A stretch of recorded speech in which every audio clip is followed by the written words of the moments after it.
Now we just gotta wait for the stream to appear on the actual stream.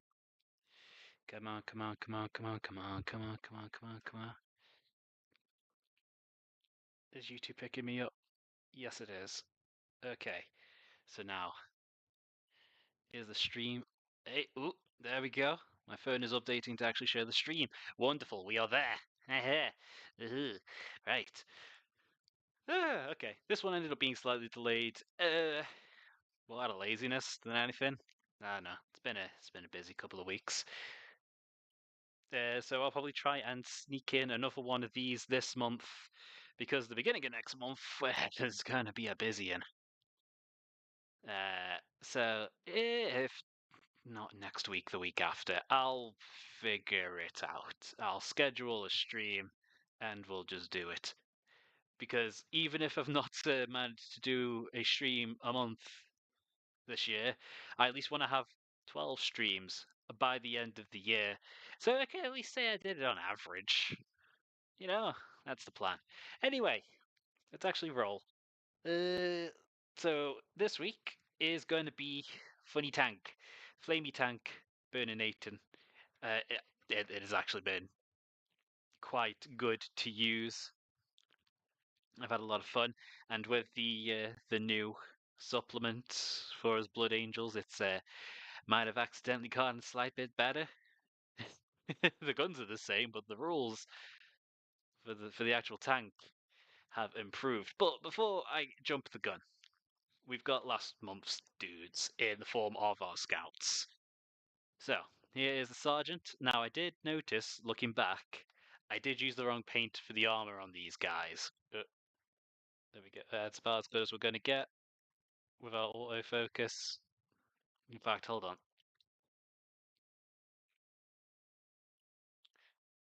So I did have to go back and repaint the guys that I had already done on stream, but there is our sergeant.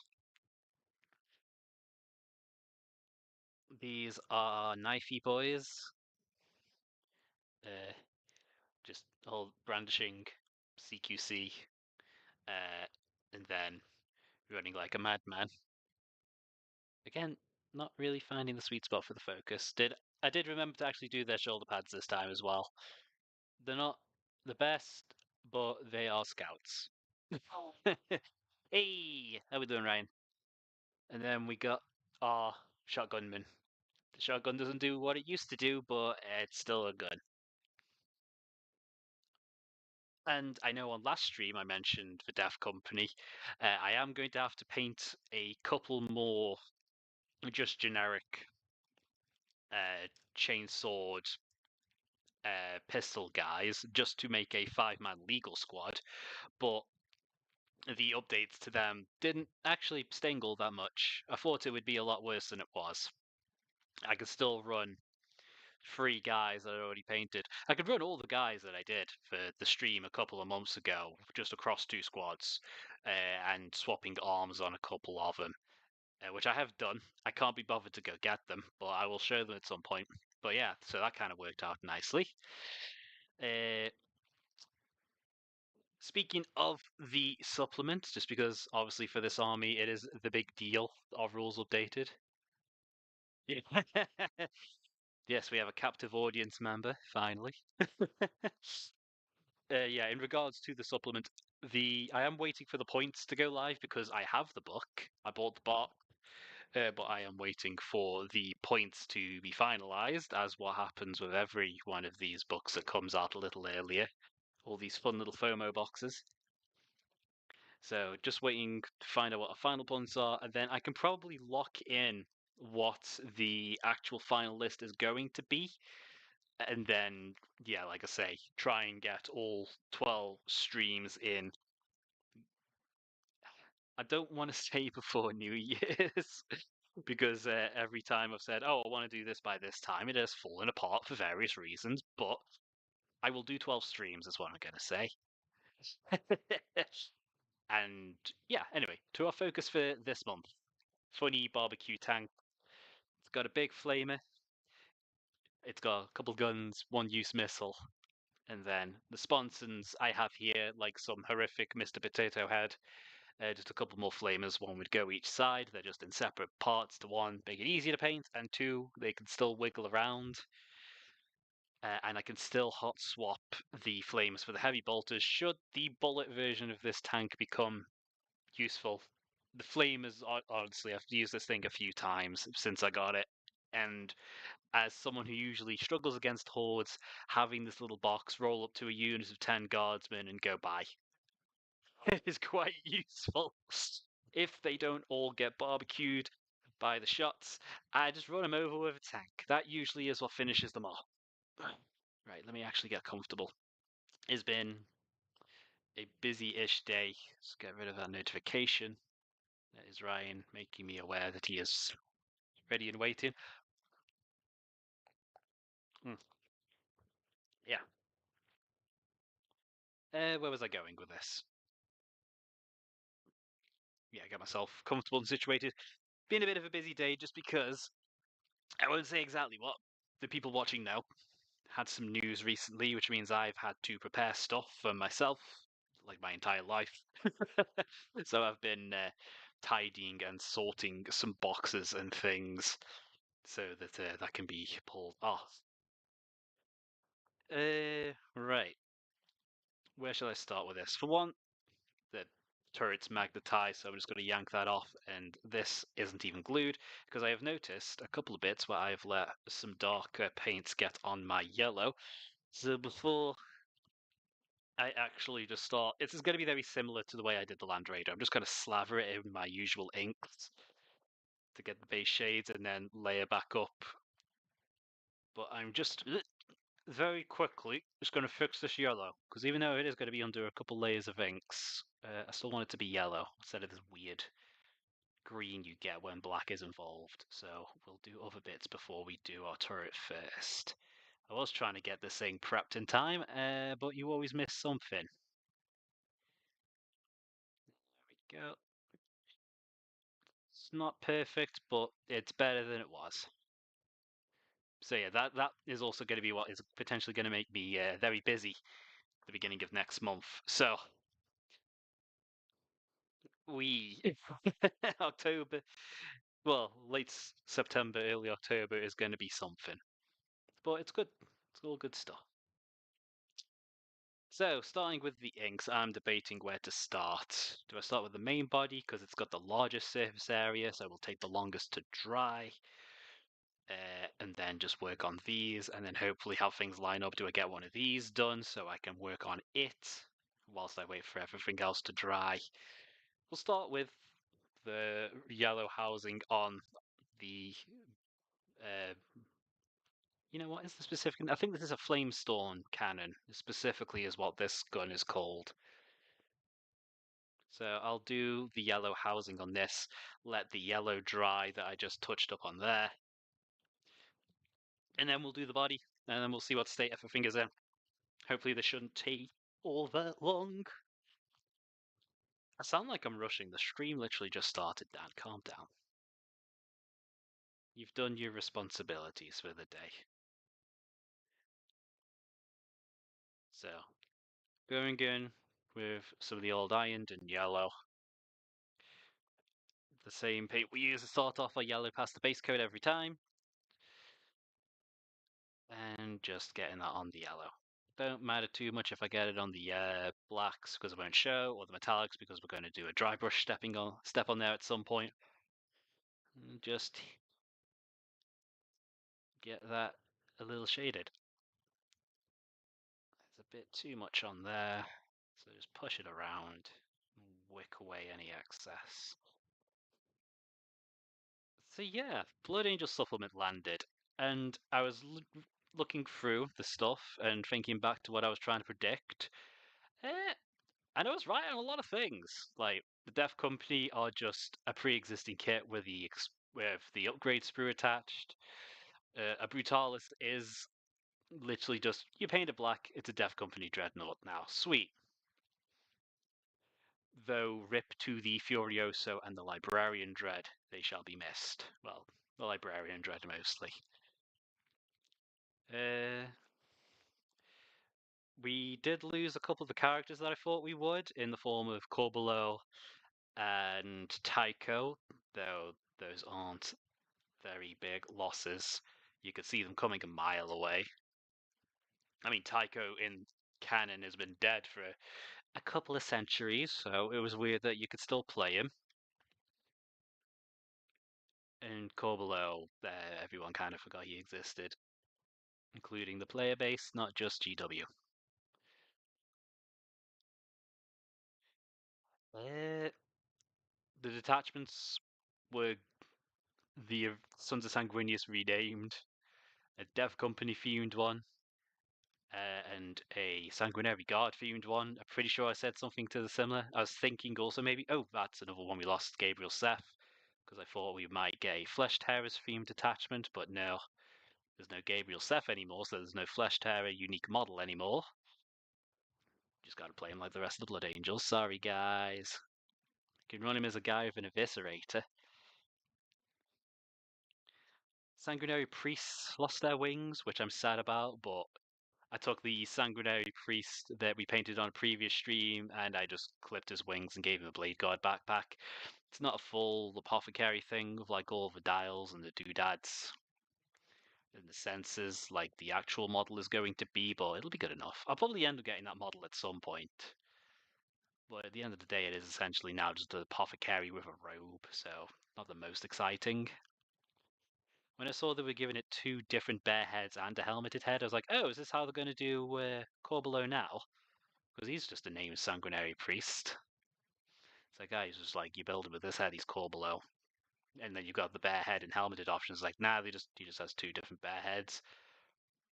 Maybe they were planning on doing that and then decided, nah. Who knows? It's still just a guy with a blonde mop. Very interesting what they did with the Death Company, from what I remember, from what I'm recalling, because they not only do we have a detachment that makes them battle line, so you can run up to 6 squads of any of the 3 different types we get now, being regular, jump, and rifle squads. Uh, we also ended up getting Death Company captains, both regular and jump variety, which I am very tempted to try in some capacity. Because they both look kind of fun, and they are literally just take a captain model, paint them black, it's a Death Company captain, yeehaw. Which I am all for.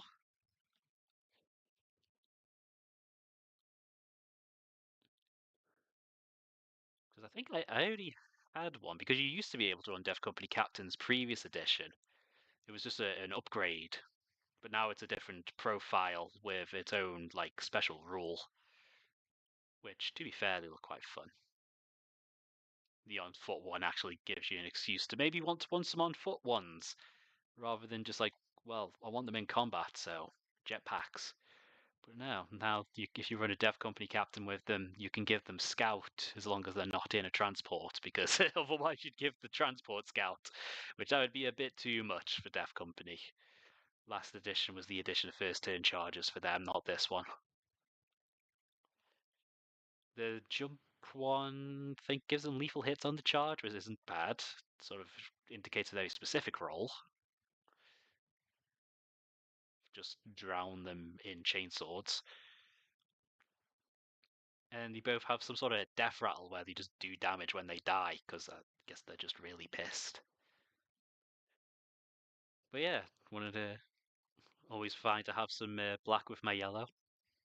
As you can see, it's a very stylish color. I don't even know if any of that was on screen. I was just talking to myself whilst I was just applying goop to the turret. I'm just going to put that to the side over here on the Mod Podge and let that settle. Turret is here, so yeah, we'll go with the body.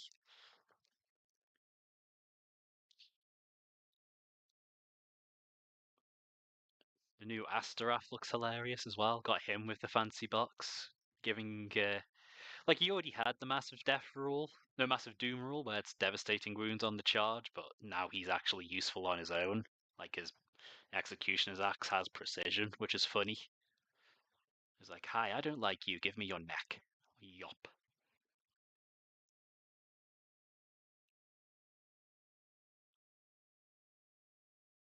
Yeah. Yeah. I mean, I'm trying to think anything else. Not much else was really changed a massive amount outside of like the extra detachments. I'm trying to think anything specifically that stands out.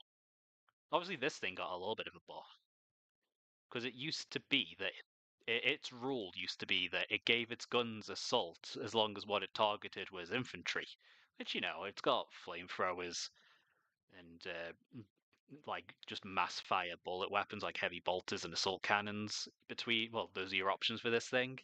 So it's like, yeah, I'd probably be firing it at infantry anyway. But the supplement changed that. Now those guns just have assault. So you, well, outside of like, I think the hunter killer missile, just because that's the one shot. I just want a tank to get some damage from my tank that you could just pop off and fire at a nearby thing and do maybe some damage. That doesn't get assault, but that's fair. Just gave the anti-infantry guns assault anyway, and then made it that it could re-roll its advances. So now it's just like zooming more consistently, and the anti-infantry guns they can shoot at other things, I guess. Not that you'd really like, if you're doing that, something's gone wrong. But you got the option now, at least. So it is just straight up better. It still does the thing it did, just slightly more consistently. So this thing is going to be carrying on in its adventure, barbecuing orcs and guardsmen and any other mass infantry. Probably some Tyranids at some point.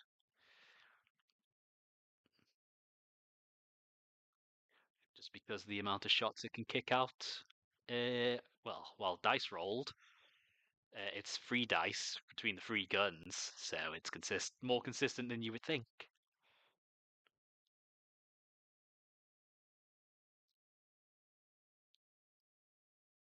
But there's definitely stuff I want to try because I ended up subscribing. There's a channel called Blood Angels Commander. Is that a threat? Yeah, it might be. Give me some Hormagaunts, we'll roast them. She'll smell slightly less toxic. I can't imagine Tyranids smelling good when you burn them. Just the amount of goop and acid in there sounds kind of caustic.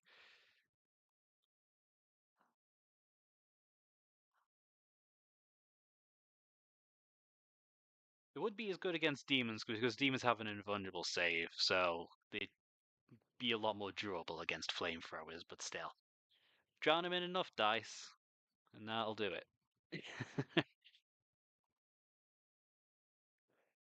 But yeah, definitely some stuff I want to try. Like I say, we subscribe to that Blood Angels Commander YouTube channel just because he's got the same goal I have of just making the melee stuff just work. And there's been successes. I've learned some good stuff from his videos.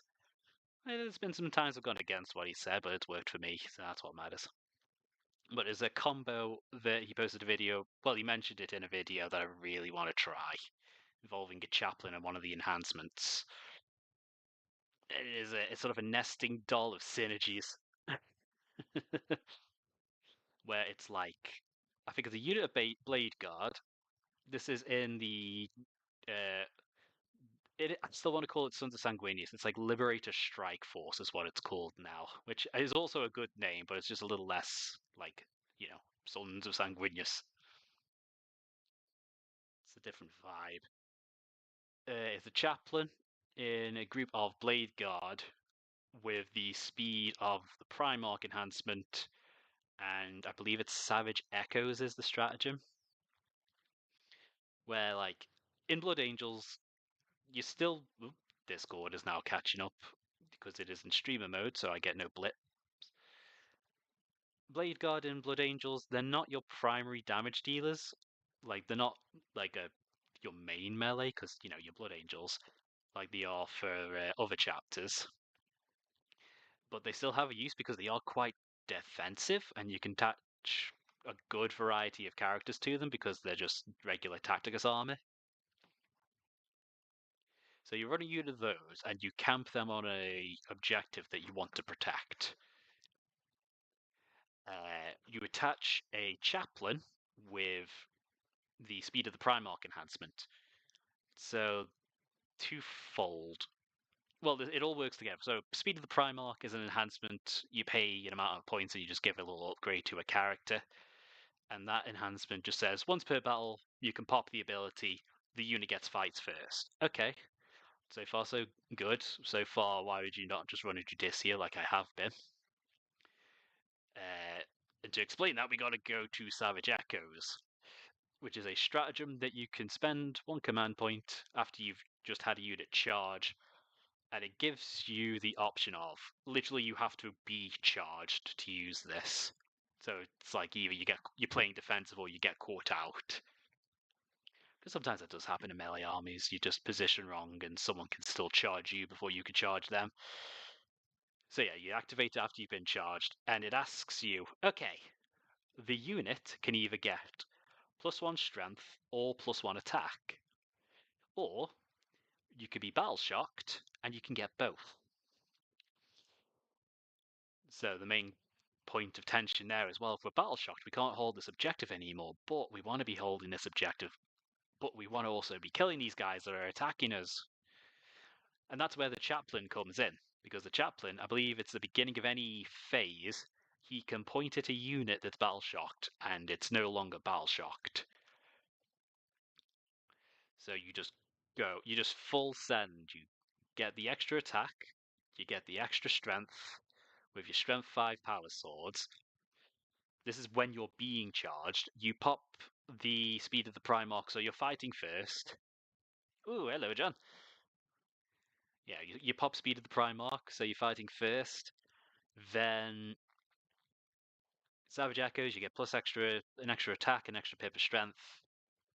The chaplain then goes, okay, we were battle shocked from Savage Echoes, but we no longer are. So your entire unit is now attacking whatever just charged them. I believe it's 5 attacks a guy.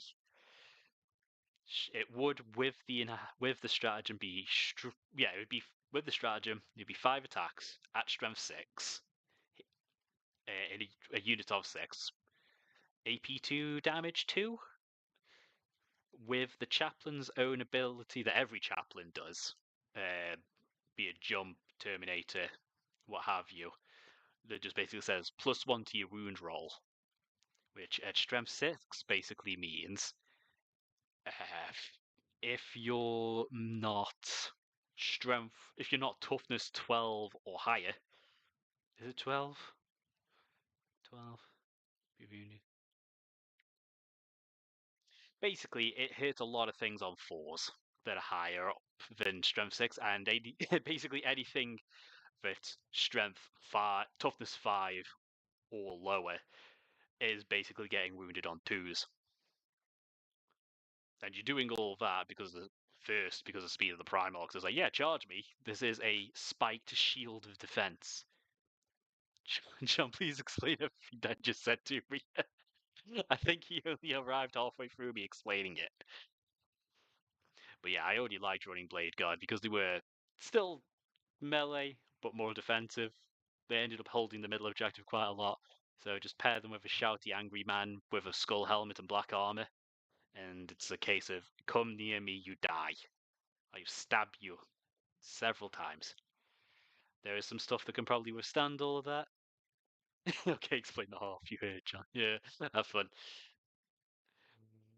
Just, yeah, come try and take the objectives off of me. You could probably still shoot me, but you know, that just means I get to do my thing still.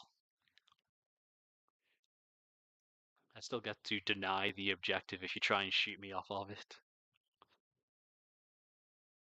And if you just want to try and plant your feet next to me on the objective, I can still charge you. They come here. The fun little rattlesnake.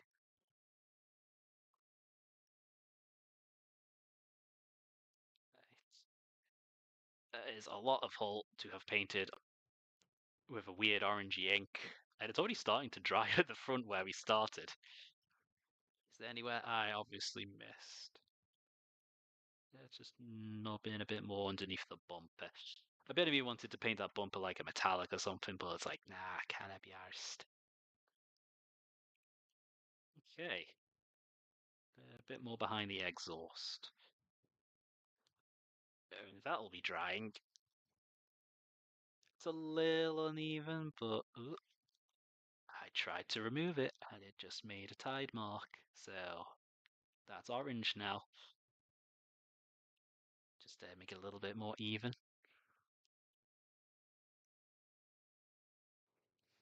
Yeah, it'll be covered up in all the other layers that we end up doing.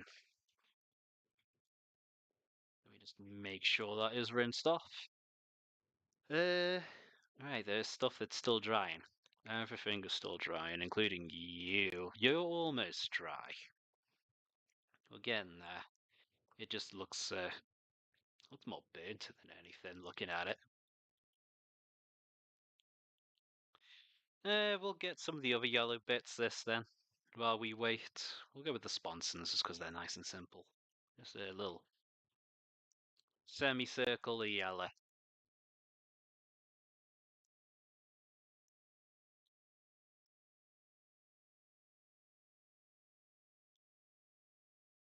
And I will stick them in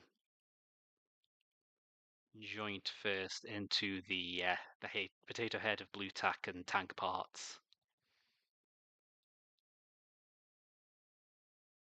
We'll decide which one's which before I try and lighten up a side to be a certain shade of yellow.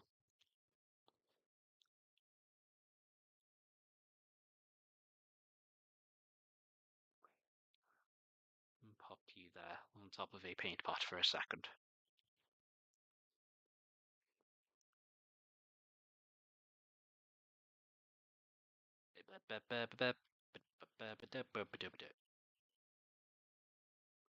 Yeah, I'm sure there's more. Well, I say nonsense. I'm sure there's some other extra stuff that you could do in the book. That's just the first one people have found. And it's very in line with what the chapter already wants to do, so it's going to be tried out for a while. I do want to try out all the new detachments at some point. I probably don't have enough to run a full Deaf Company thing, but I don't know. I could still run a focused one. It's probably be for smaller games. Just yeah, there's 1,000 points of Deaf Company. Go ham. I know one of the things I'm considering for the final form of this list when we do get to the end of the year. I'm debating doing the Deaf Company Dreadnought next month, just because that'll be nice and different. Big angry black box should be quite nice. I was in the kitchen, but I'll try. I'll stop saying that out loud. Oh, there's a stalk. If there's a rush, if you should also use Sainsbury's Click and Collect. Yeah, uh, that's where they come from.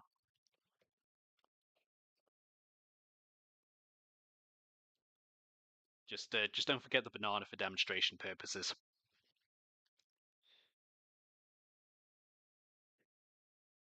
Don't know how much I can say on YouTube, but oh well. Okay, so that didn't take as long as I thought, and this is still drying.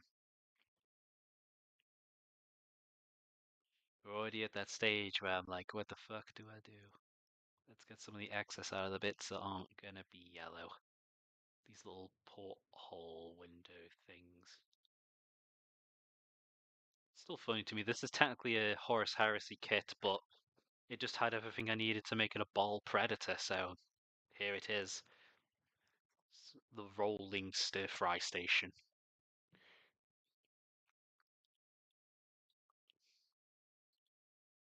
Just doing a little bit of watch. There's some bits that are trying to pool a little excessively, and we don't want that. Even in my messy paint scheme. Some bits, some corners, nooks and crannies are technically missed, but I'll just get that with a darker colour we're going to be applying in a second. Sainsbury's Click and Collect is very convenient, we'll admit. Yeah, I mean, I'm definitely one of those people that's used self checkouts more than the actual human checkout as of recent, especially since COVID. It is just more convenient. Got it. Now it makes sense. Thanks. Yeah.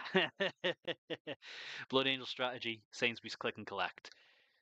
They just deliver your loaf of bread direct to the battlefield. Maybe like some milk and some cheap cheese because cheese is expensive.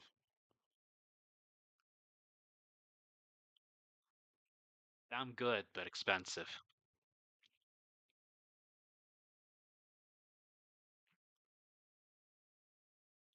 Come on, something dry. It didn't take as long as the Land Raider. There's always that. The Land Raider's also like twice as big as this thing.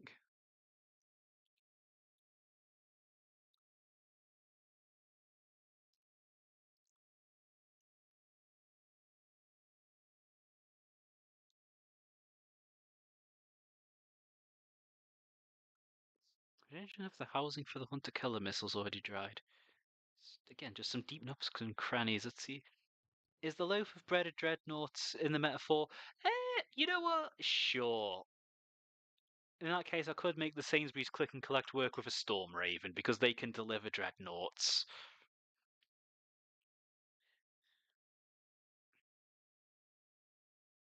A bread. I think I've seen a breadnought before. Actually, hold on. Might as well have a goof while we wait.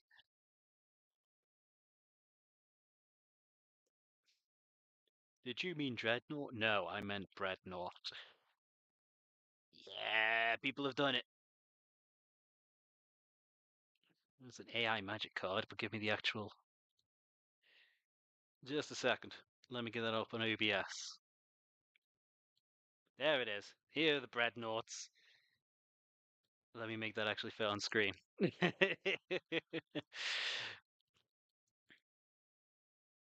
I think I might just have to shrink that a little bit. Just a moment. Whoop.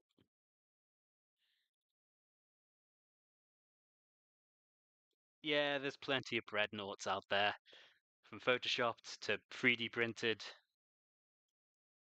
to whatever to whatever that is. No, no, someone actually made a gingerbread one. Gingerbread breadnought. That's great. 2011. Jeez.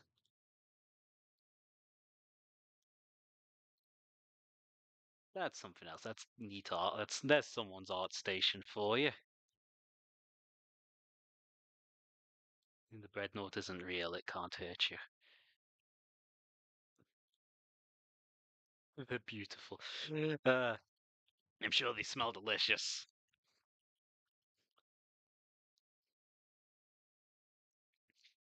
Right.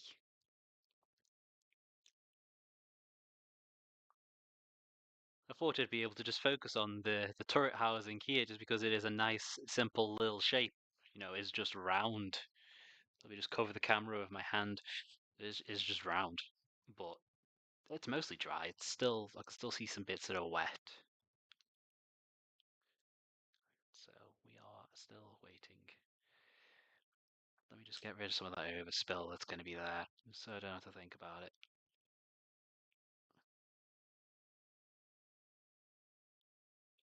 In fact, there's a teaching thing.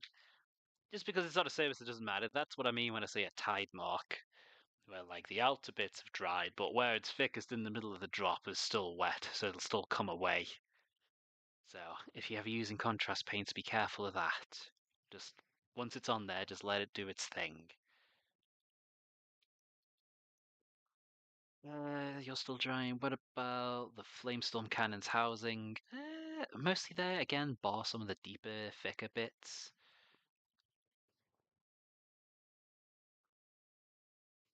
Magnetizer, it's coming along at least. Tell you what, while we're waiting, I know the big thing at the moment is the Space Marine 2 finally came out after 13 years. People seem to be enjoying that, even with some of the weird, I wouldn't say issues, they're small, there's weird design decisions, including a photo mode, which surprised me. I've seen so many pictures of Captain Titus smiling, and there's always something unsettling about a smiling space marine, no matter the context. It's like, ugh, what's going on there? Should I be concerned? Oop, let me just drop that onto the wet palette. No biggie. Like, sure, maybe let the guy have his time stomping nids, but at the same time, just a space marine in general, just giving you just a general smile. It's like, okay, mate, you know about to shoot me, are you?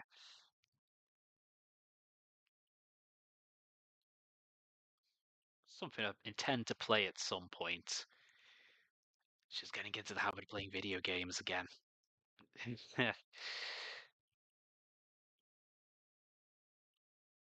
Dry. This is getting annoying. I just want to carry on painting my tank. I don't even like tanks. They're just boxes with wheels, but I want this one done because it's good.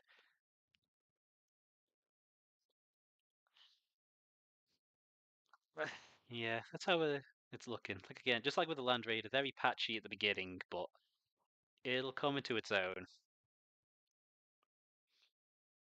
once it's dried and given a bit of TLC. If anything, it just helps it look a bit more beat up and weathered. You can actually see where it's pooling.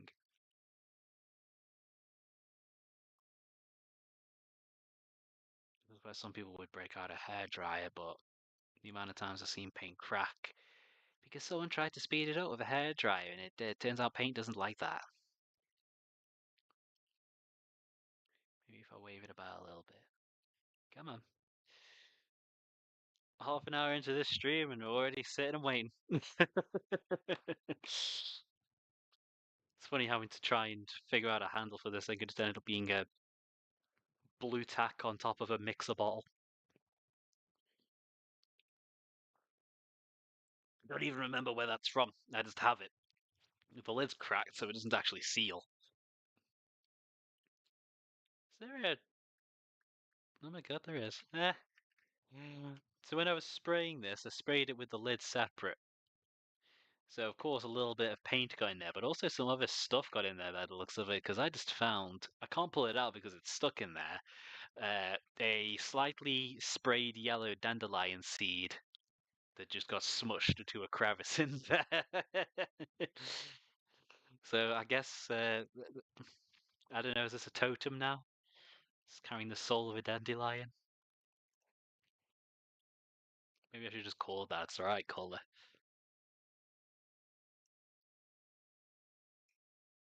Come on. Come on! Ah.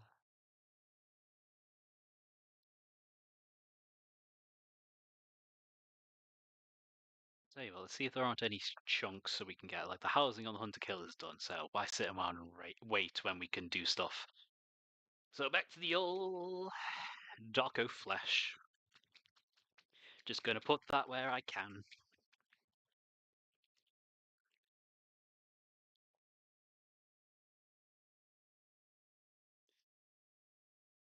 Just a sort of nice, sort of darker brown. Get it all up in the grill. And that'll help give us a little bit more texture. Makes it look a little bit more on purpose when there's a couple layers of noise rather than just the initial one. And just tickle the edges just to make it look like it's collecting there. None of that was on camera, by the way.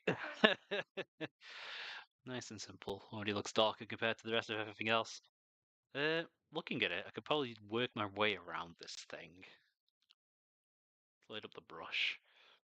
And figure out a way to hold this that you can see it. How about some more blue tack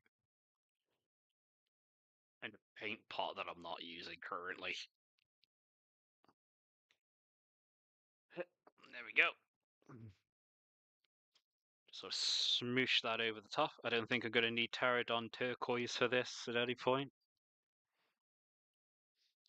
And this is why it's always good to have a lump of blue tack nearby. You never know when you need to just stick two pieces of junk together. There we go. That's much better for camera. So yeah, I guess if I say from here, that will be where this layer of shading will start. You can always blend it in after the fact. There's a bit much on there at the moment, but I can always smooth it out, and the more liquidy nature of this paint will make it settle. And down here where it is a bit more covered up, could be darker. Just use the fact that it's a liquid with some weird surface tension to our advantage. Yeah, that's already smoothing out a little bit there.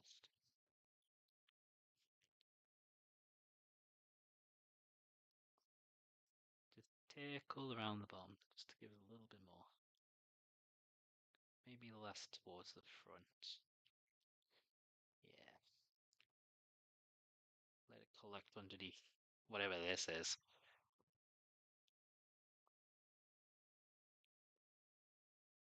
It's a weird thing with using contrast paints like this. You kind of have to herd them. They're like liquid sheep.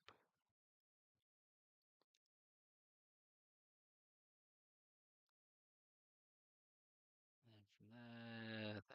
Okay, so that entire little lip won't be seen, but I'll know it's there. And we just work our way around.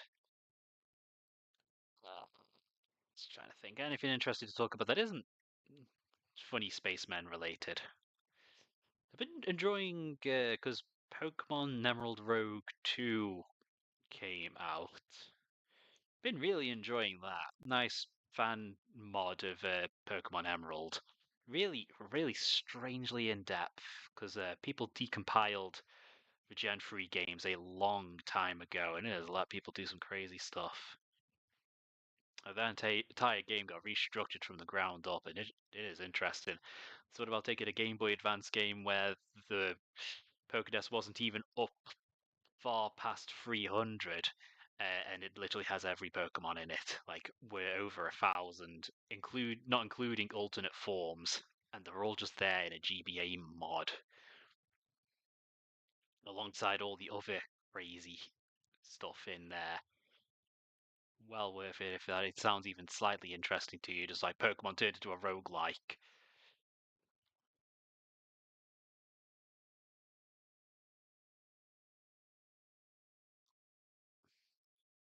Been letting me relive the fun of Unburden Horlucha. That thing is hilarious. Does remind me that oh gosh, I think it was the Gen 4 remakes. Shining Diamond, Brilliant Pearl, one of those. Well, some combination of those nouns and adjectives. Because those games were in Unity, people are actually getting shockingly close to decompiling those games, and this would be the first like Pokemon games that were decompiled since the Gen 3 games, which like means, oh hey, you wanted to mod a 3D Pokemon game? Fucking go nuts once that's done. Like here you go, because they've made it a Unity engine, just made it so much easier for them to do it.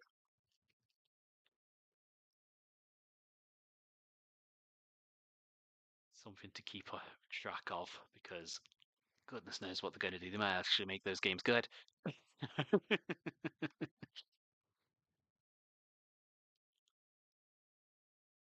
Keep hearing the Kirby, seen the Kirby mod too.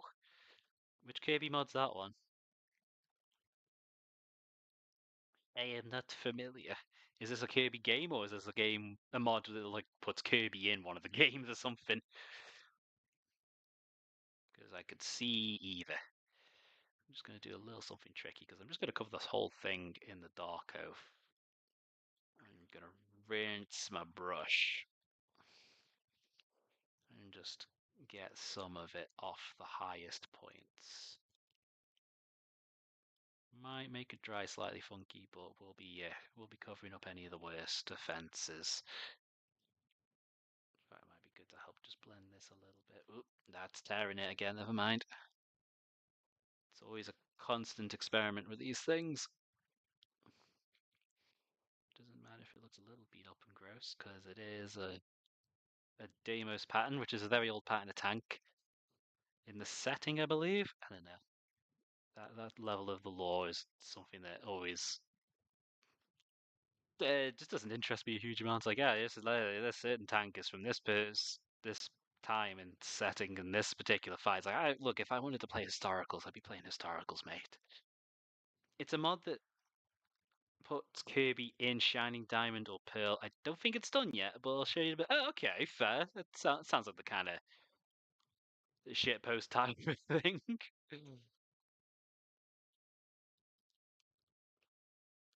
There we go. It's basically shaded. That's probably out of focus the entire time, but honestly, it's just like half an orange at this point still, so whatever. Is this dry? Please. It's still wet in points. But not in the places that matter too much, so we will go. We will get in. Yeah, I shouldn't be surprised people are already getting wacky stuff in. Those games being made in Unity kind of ended up being a godsend in the long run. Like I say, just decompiling a game and just being able to do what you want with it is already kind of mad. And like, sure, the Gen 3 game's great, but there's only so many times you can play a modded version of one of those games, so it's like it just starts all sort of blending together a little bit.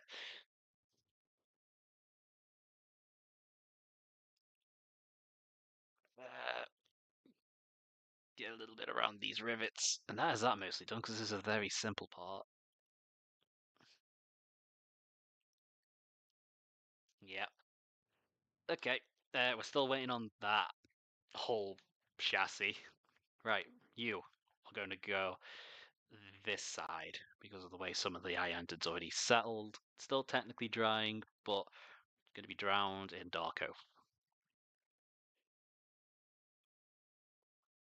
And that's still bare plastic, but it just makes the edge a little consistent. And wick away the excesses so it's even. Yeah, a bit more in there. Wipe with that thingy. And that can go there to dry. And the opposite with you. Just here, okay.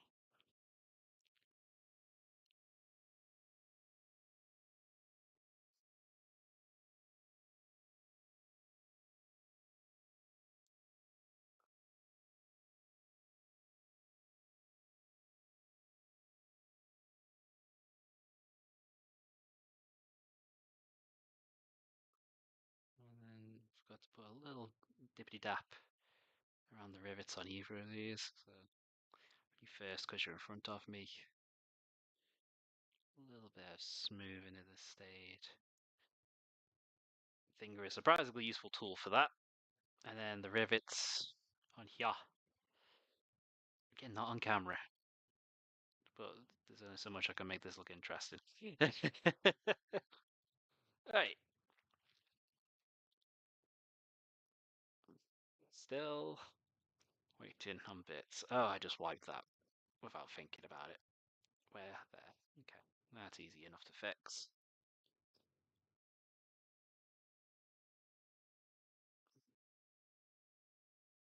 I need this a bit more saturated to actually do what I want it to. There we go. Ooh, that was a bit way too much, but we can fix that. This isn't the most efficient way of painting a vehicle, I can tell you that, but, well, it's working for me so far.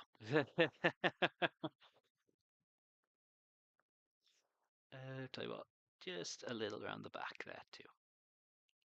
And when in doubt, there's nothing wrong with a little finger painting and using a finger to soften the edges of certain things. Okay. Are we still waiting on the main chassis after doing everything else? More than likely. Really should have started with it. I'm learning that now. Oh well. Good to know for the several vehicles in my future when I do get to them, whether or not they're in this list or not.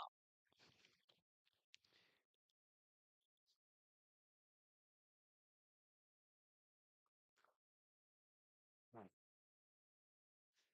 CPD drinky. How where are we the worst? That's basically dry. So more Discord going off, no matter. Let us get the brush loaded up.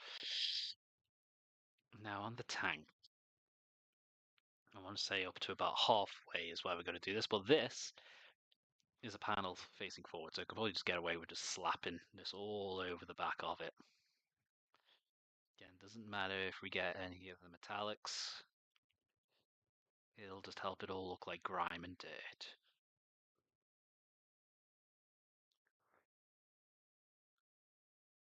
And it will be cleaned up a little bit when we do finish off the metallics with a little bit of a dry brush. That's why I've saved that till last. Let the paint do the job for me. And if it is going to build up, make it consistent.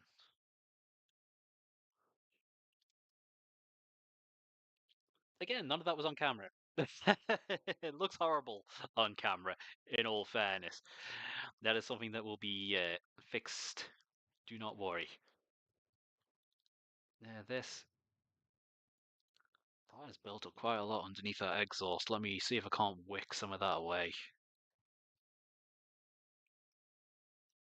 Thankfully, your mouth is like a third hand when it comes to holding paintbrushes. There we go. Wick it away, spread it out a little bit.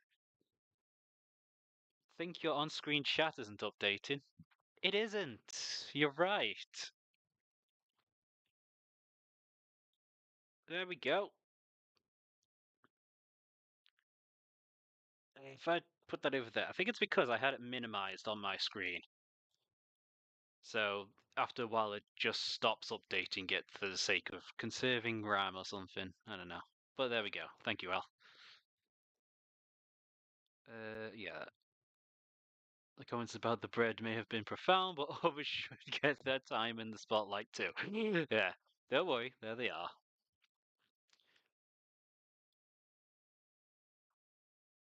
It also means anyone who does go back and watch this is slightly less confused. Okay.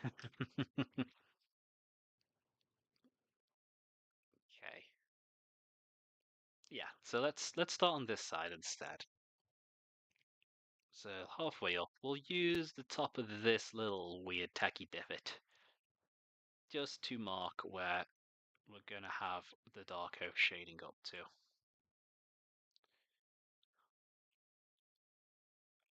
That was quite a brush load, but it's working.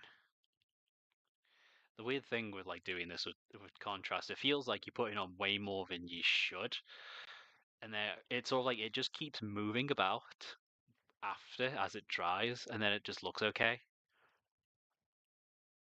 Like that's still kind of streaky, and that is probably going to stay more like that. But let's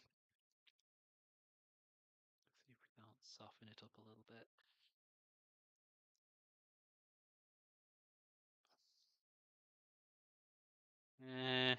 Again, it's not looking great on camera, but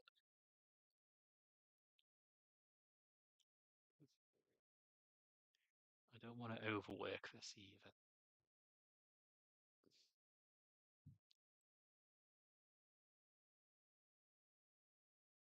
Technically, a big, wide, flat brush would have worked for this, but I don't tend to work with those. That has loosened it up to the point where I can try and work away the worst offenders in Paint Street. If I oh, I need to make the brushstroke actually end at the bottom. Like I say, you just kind of have to shepherd and herd it about. That's better.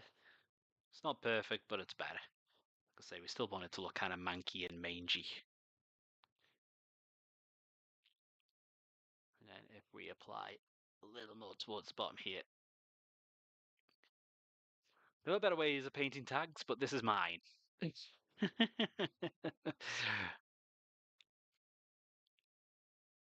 I think we're good to do it on this side. So top of this thing here, just glue on down.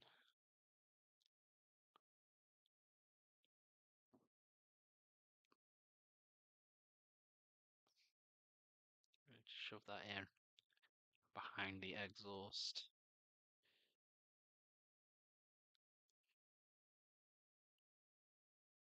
And then we can go in with a smaller brush for other places where I want to push it a little bit. Mostly under overhangs and things like that.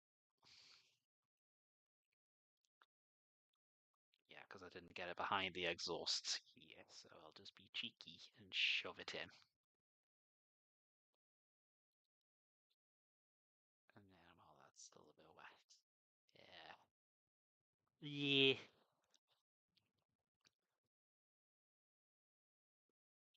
And these, I'm gonna get a little bit on the white, but that's not a huge deal. The entire back end can probably be a little bit more covered, can't it? Just reapply some of the Ulthuan that overspilled there.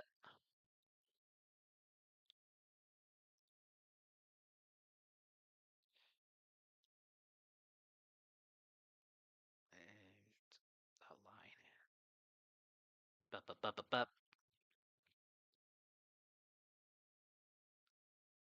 Then here, just across. Let that link, that shadow up. It is a game of, is this realistic? I don't know. Make it look good. Make it look like it makes sense.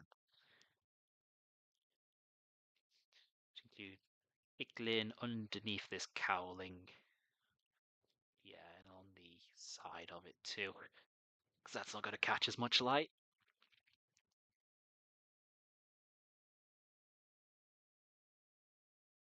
There we go.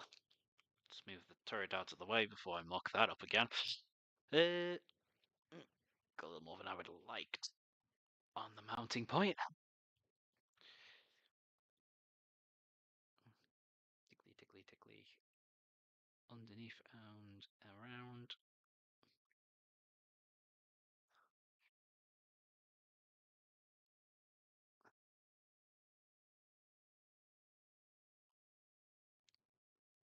Connect the shadow up to just where the gun cowling is, just so it makes sense again. Again, just tickling under the exhausts. Front. Front's got plenty of places I can shove this. Let's not take that out of context. La la la la la la la.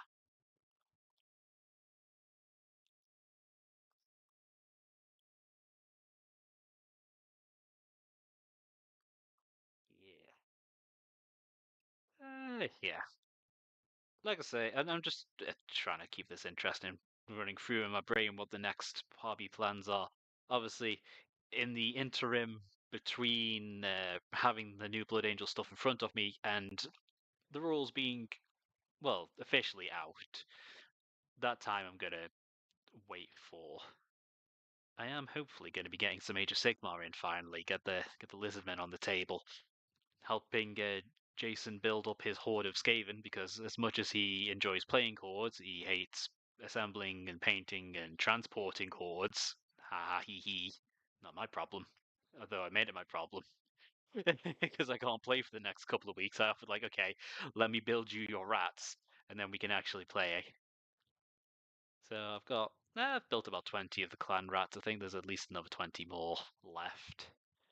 And some guns and some rat ogres. It's gonna be interesting building them up, bring them along, and then seeing how much of my lizard men can chew through them. Like little chicken nuggets for them. Little screaming nuggets. Little rat man thinks his little warp cannon's cute as everything's cute until it gets eaten by a T-Rex. Then what? Now you're coprolite. Yeah, just sort of doing up the face of it. So that's really interesting. I'm not used to being the one running a whole bunch of monsters, and I'm technically not with Seraphon, but boy howdy can they. You can just run a monster focused list in that army, and it's the idea is tempting to me. Just a bunch of big dinos, Carnosaurs and Stegodons, and what are the others? There's the Ankylosaurus looking one that you can either stick a snake nest on top of or a giant sunlight refracting gem that shoots laser beams. Because this is a fantasy setting, by the way. Laser beam dinosaur. Don't want too much on this, but specific places we want on. Yeah, so that should be interesting. Meanwhile, his rats are trying to do basically Breaking Bad but green.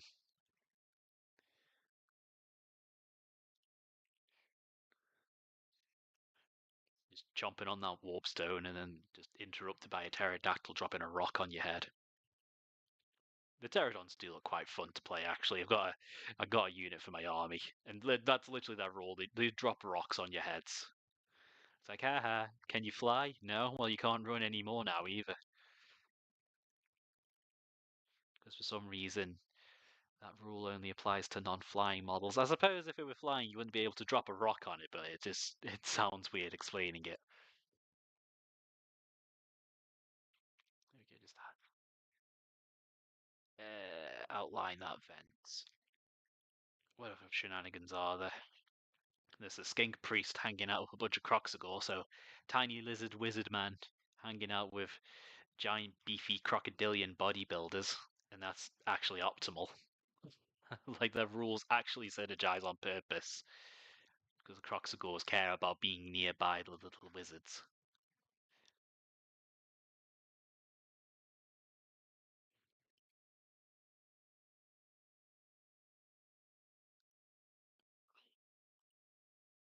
Yeah, looking into Age of Sigmar has been interesting because I'm not into the lore as much as I am with 40k. I know a little bit, and most of what I do know is the stuff that transferred over from fantasy back in the old world. But there's some wacky stuff there. Like, there's the common consensus that a lot of creativity at GW tends to go into the Age of Sigmar stuff, and sometimes it's hard to not feel that way, looking at some of the crazy stuff. Like, I almost went with either the vampires or the Ossiarchs too, because they look fun.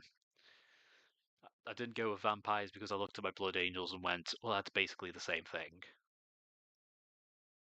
Just one's power armored and one's fancy pants.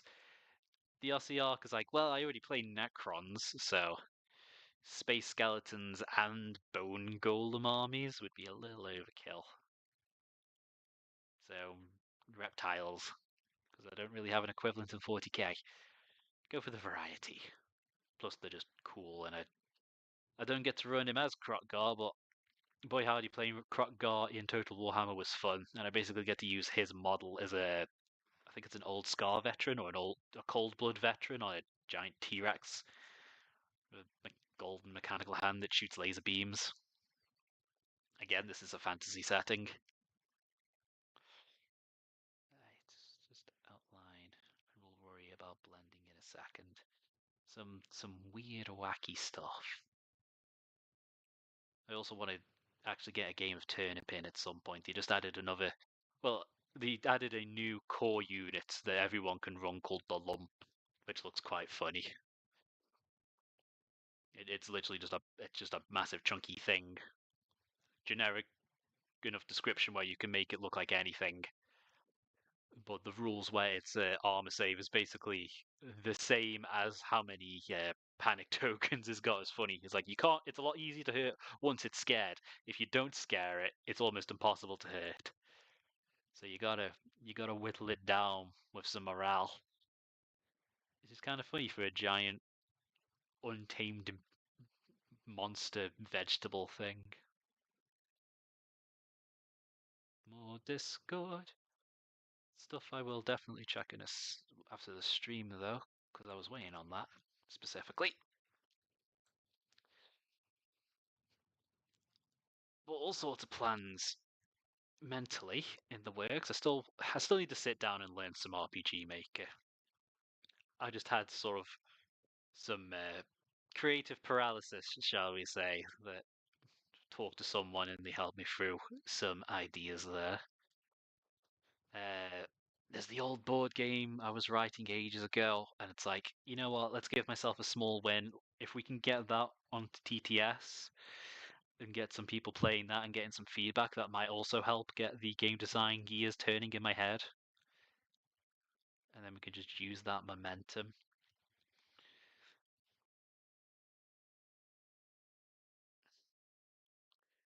So once the big stuff in October is out of the way, I've given myself a laundry list of things to do creatively, which is good. But the same time, is it too much? I don't know. I keep putting my hand in a load of baskets. But at least with the TTS one, that should be simple on a technical side of things. It'll just be figuring out how to balance stuff, and I'll have to reread because I wrote those rules ages ago. So I'm definitely going to have to reread it and make sure it still aligns with my design philosophy and makes sense. Because there's no one more nonsensical than yourself a few years ago. Like I was writing that before lockdown, and that's how long that game's been in my head. And I keep going back to it. It tells me there's something there that's good. I just need it in a functional state. But I've already got some people that have lined up for playtesting, both people that I know closely and some, I'll call them autistic peers, shall we say, that have agreed to give it a run once I have gotten it in a shareable state, shall we say.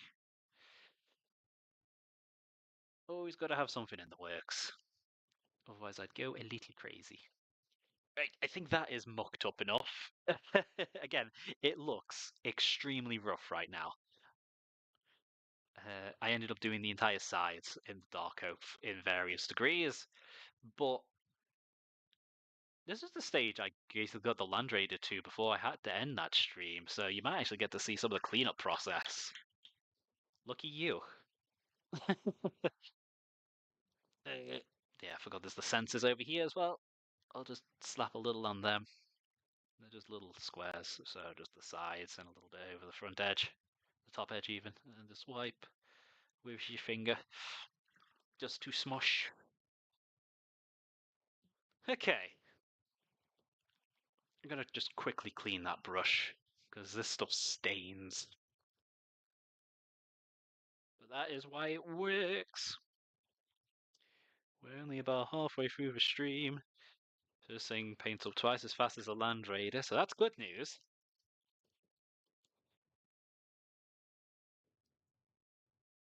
That should do. A little bit of brush soap, a little bit of water. A little bit of something to drink. Come here.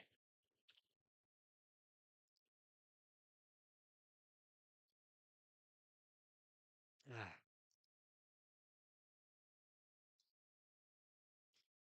Okie dokie. At least with this, because I've used less, it should dry quicker. And this process is going to take longer. So, is this ready? This top of the turret, if I move the main body, it's going to have to go here. It's still there in spirit. So, let's see if we can't at least get this tidied up. Going to need a... are you the ideal size? You're bigger than the one we just use the same brush, Dan. For the largest areas, we'll just use the same brush. Because it's going to be a case of, I don't think you guys have seen this step of this, where just going to layer back up certain areas of our base coat, and then we'll use this again just to make the gradient a little smoother. So this is, at first, going to look very rough, but we refine it. So, bit on the palette, rinse the brush just to wet it, get a little on. Then we will use this as a guide as well, because we don't want to brighten it up too much underneath where this turret cowling is going to be. Though it doesn't really extend all that much past the mounting point. So good thing we checked that. So these highest points, let's get that at least on screen. Just gonna bring back up. Just stipple and stab a little bit. Doesn't matter too much if we get on the metal. I can clean that up with a brush and some water.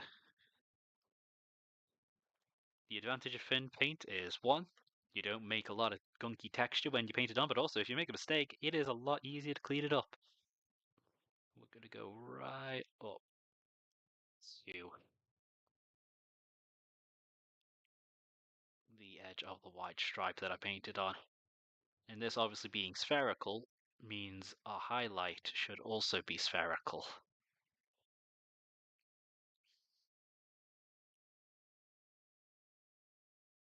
So technically I'm just blocking this out so far.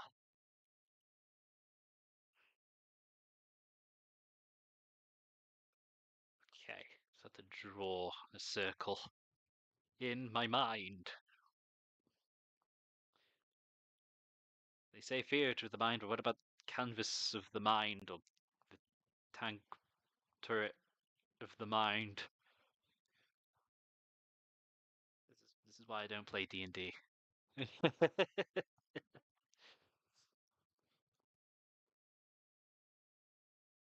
Not too often, at least. I have in the past, and we've got plans. It's just doing it. You thought other games took time. Boy, howdy. Right, I'm already feeling this brush is too big.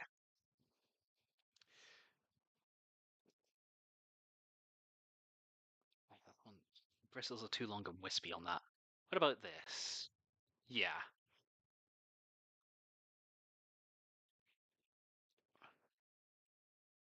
Let's make this look a little less like a clementine. I am going to use a stippling rather than brushing motion on certain bits just to help get it down fast. And again, the whole thing with this paint scheme is texture, so if we make a little bit of texture, well, it's on purpose. Let the little artistic accidents happen. I've learned enough from Bob Ross.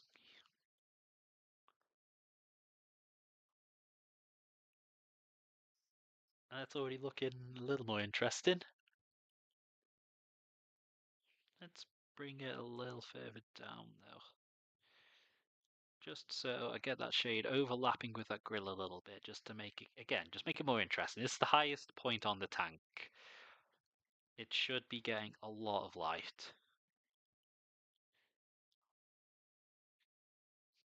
So we're basically making a band of our first shade in between this highlight and the final shade. And then if we go over the white, we go over the white. I was going to repaint the white anyway. That was just to mark out where it was I wanted the white. Nice asymmetrical stripe to help make it look a bit more sporty. And we'll also use this just to get a little bit of this snuck pack here.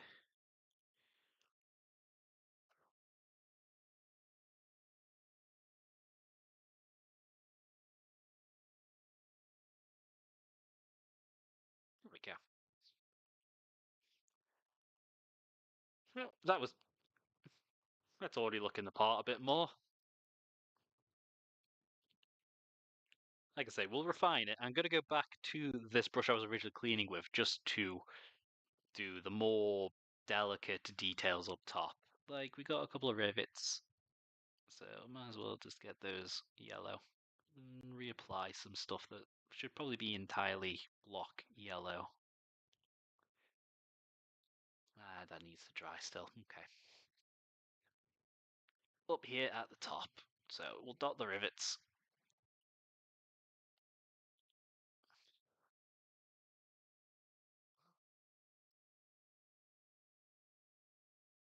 Dot, dot, dot. Ooh. The problem is with small brushes and small amounts of paint, sometimes it feels like you're fighting the drying time. Again, this is why we thin paint. It extends it. Doesn't mean you don't still feel it. Just minimizes it. They'll get a little bit more attention later to make them look a little bit more immediately round. Let's see if we can't get a little more separation going. This lid is going to be mostly yellow, I think. Again, it's the highest point. So we sketch it in and refine it after. All this just for somewhere to stick a storm bolter. It's not even that good of a gun. But you get it for free, so why would you not take it? Just a little pap pap pap alongside everything else that you're doing with the same vehicle. A little bit more front. That stripe does not show enough. And we got this weird little reticule thing.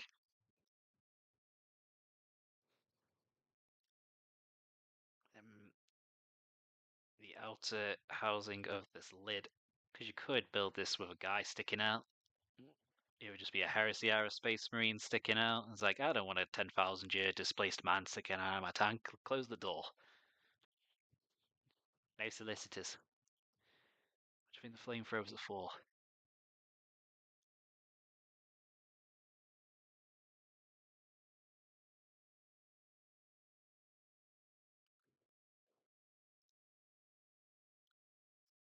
Sometimes I wonder what would happen if someone with a psychiatric degree watched some of my streams. What little nuggets of me would they be able to pull out of my ramblings? It's a concerning thought. We'll put that one away for now. I don't want to be psychoanalyzed just yet. Need an actual point. This brush has been a little abused, so it's not got a sharp point. But it's working, and I can't be bothered to change my brush. Having a little edge highlighting won't help her fine.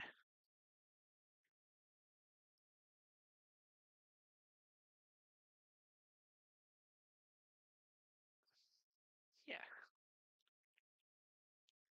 That looks good on camera, at least, so does that.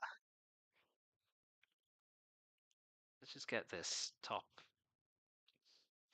drip painted yellow. This will need a second coat for sure, but we will get there. In fact, we can use this as the play area to figure out how far down we want the yellow to be.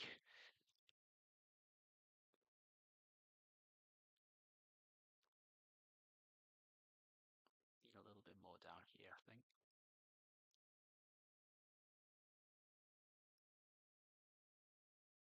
Yeah, much better. Actually looks like it's attached.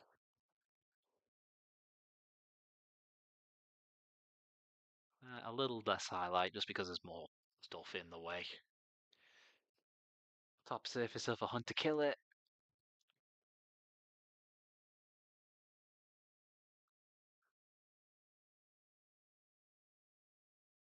Yeah, I was looking over the streams the other day just because I was curious to see if anyone was really watching, any new people were watching the VODs.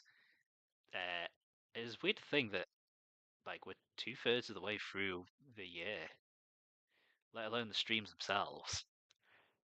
It's a concerning thought. I feel like 2024 isn't that far in. But a lot has happened looking back on it. Well, 2025. Hopefully that year isn't too disastrous. It's like, please, can things stop happening?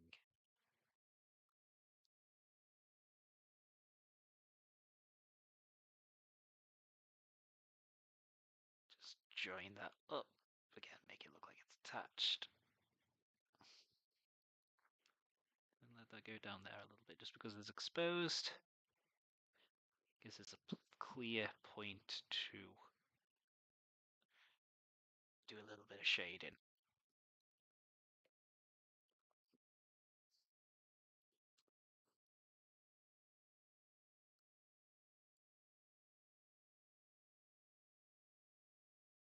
We'll go to a smaller brush in just a second, just because the highlight on the lid isn't joining to the edge of the lid and it bothers me.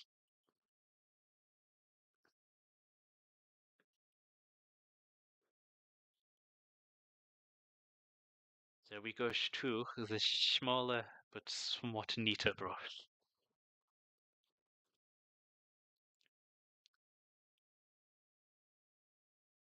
We will draw around it. Yeah, slight strain. Yeah. hopefully, yeah, like I say, get one more stream in before the end of the month. So hopefully by the stream after that,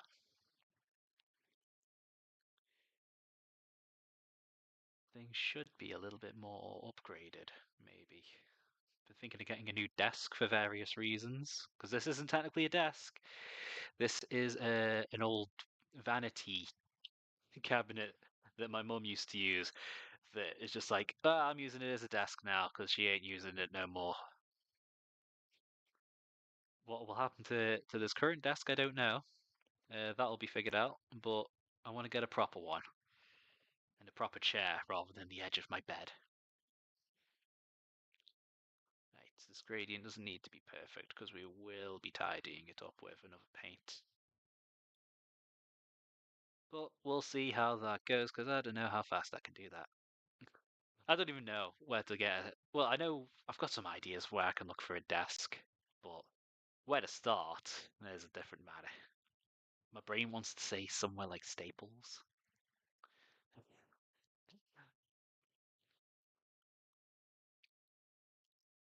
We'll find out. Sometimes just asking the question will help you realize your own answer.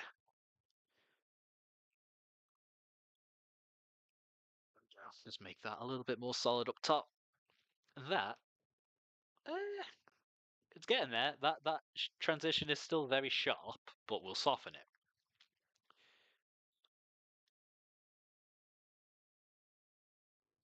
How is this?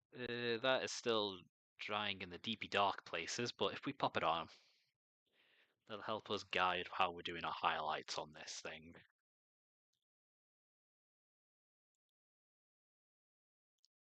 Which mainly, let's go somewhere where you can see. Boop. I'm catching the top of that rivet, but that's not a huge deal. That edge and that edge.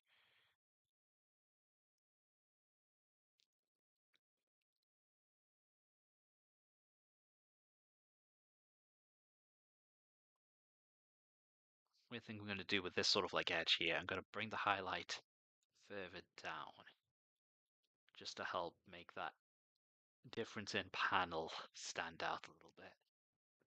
Exaggerate that geometry. Get a consistent line across there.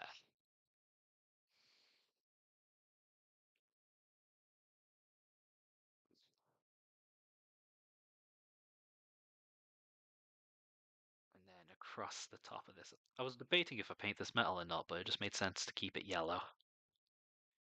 Because it didn't have as refined an edge at first. It did just sort of remove a little bit of that there, but we'll put that back in. Painting is an additive process.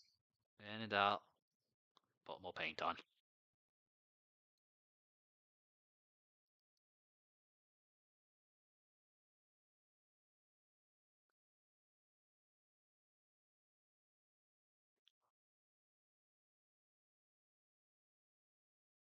That still wasn't quite as dry, but I want that to be solid, so I can probably get away with a little bit extra paint. Yeah. Suddenly my laptop is working its butt off. Don't know what on, but it's doing it. So, and then across this edge, I'm just going to sketch what I want that highlight to be.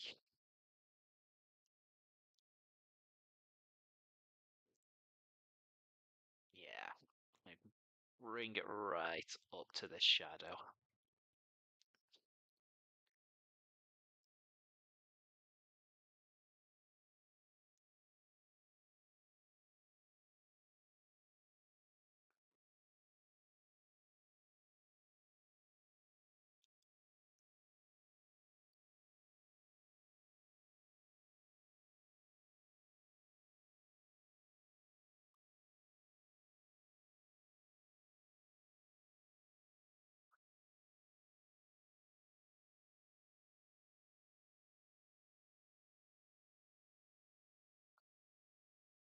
Yeah, okay, that's looking nice and consistent.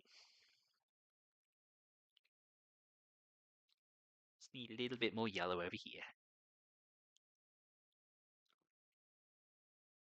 trying and be dry. Fuck are you?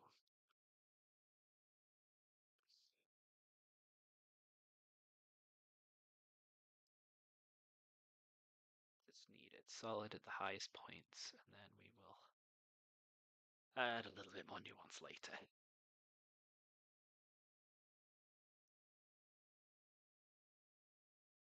Let's put a little bit just around the bottom of these little viewing ports. Don't know what colour to do them. I might just paint them like little gems, just to imply that they're glass or something. This will just help the extra layer of separation between parts. And then just make that solid there.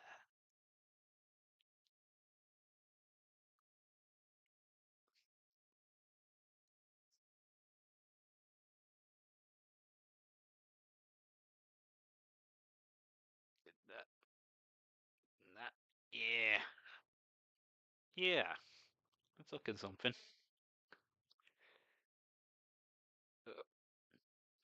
And this is getting mostly dry. There's still some bits that I'm waiting on it. So what we'll do then, let's move our minds back to the sponson mounts. The spicy bits of the tank.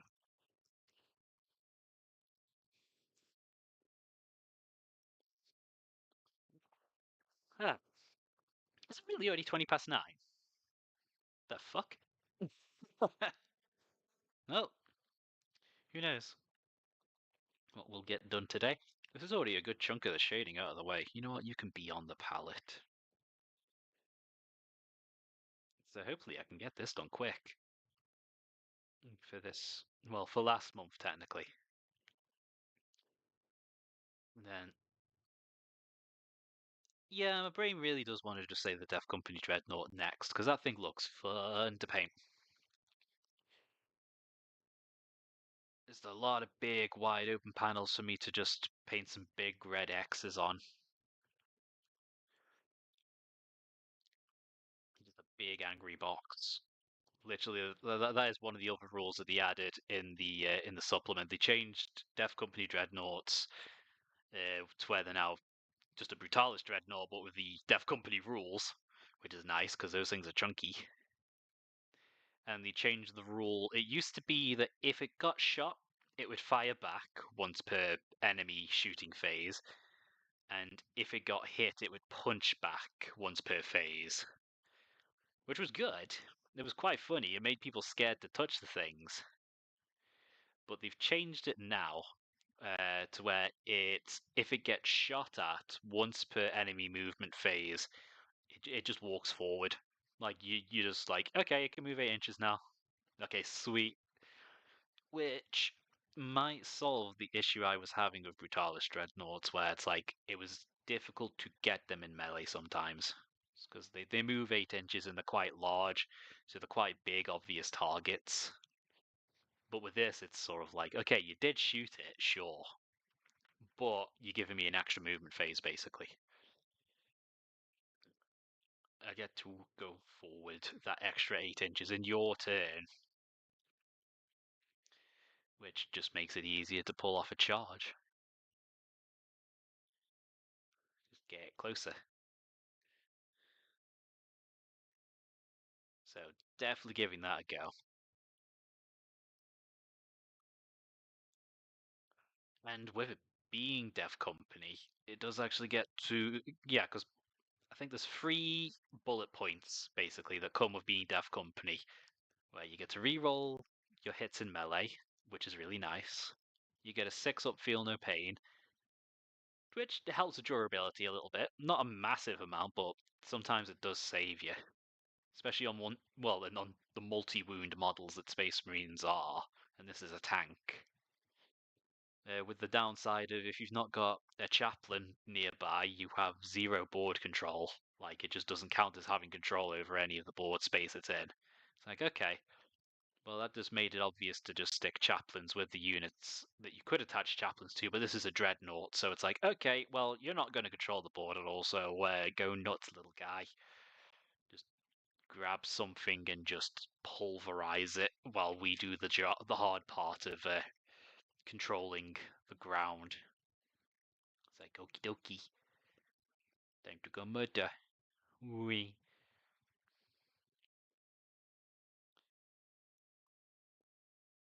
Okay. Well, these also painted up pretty quick. Like I say, it's a very messy gradient, but that's how we like it around here. Some chunky texture, a little bit of personality. All this just for some bits where I'm attaching a flamethrower to.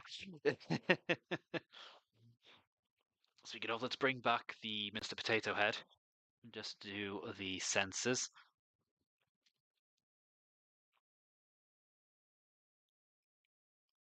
Now I want the lenses. Oh, okay. They're not symmetrical, so I'll just do the top. That way I can put them on in any direction, because these kind of, in the actual physical kit, are going to act like pins to hold the guns in place. Like they go through the top hole on these and go into the top of the gun on there. So they're essential. So I would like to have them look decent. Granted, they're very simple shapes, so very easy to paint. But yeah, that might need another layer, but other than that, they've already kind of half gradiated. Yeah, you, Mr. Bulk of the model, are still drying. Nice. Okay. Alright, well, let's clean up the gradients on the bits we've done then.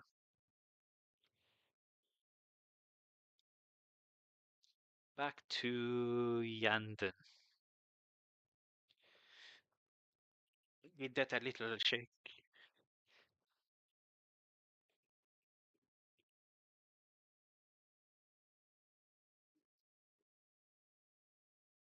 Ah. And what brush do we use for this? We'll use this. It's not the most accurate thing, but that's why it's okay at these sorts of jobs. Yeah, let's go back to our turret. We'll take this off again. We'll just focus on the central body.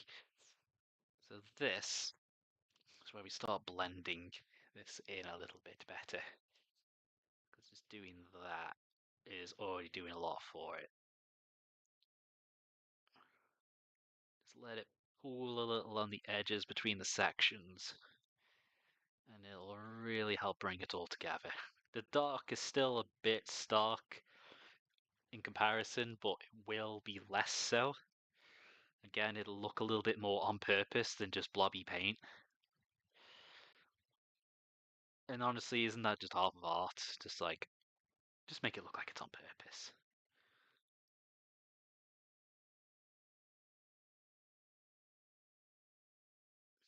Just take advantage of the weird surface tension properties of this stuff.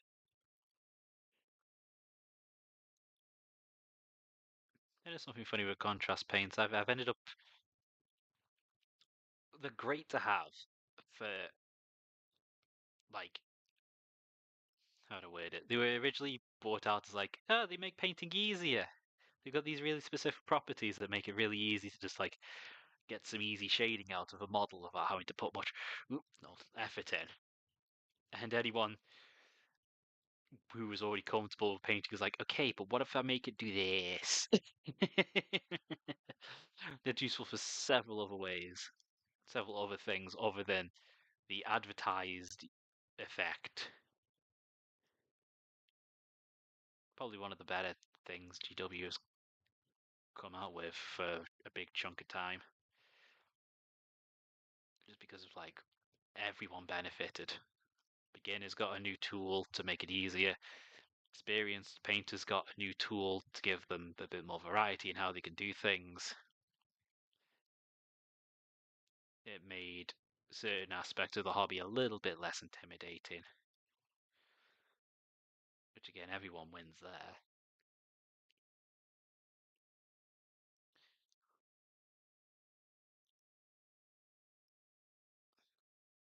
And the only major drama that occurred was people going, Slapdrop is a stupid name for a painting technique.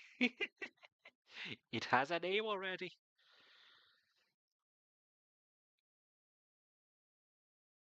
Nice. If I just put a layer down.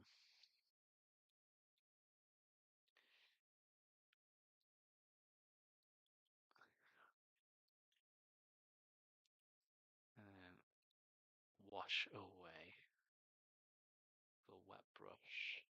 There we go. I wouldn't obviously not done, still drying, but that is already a good chunk of the way there. A lot of smooth round shapes on this, which really benefit this painting style. Like this is just blah blah blah blah blah.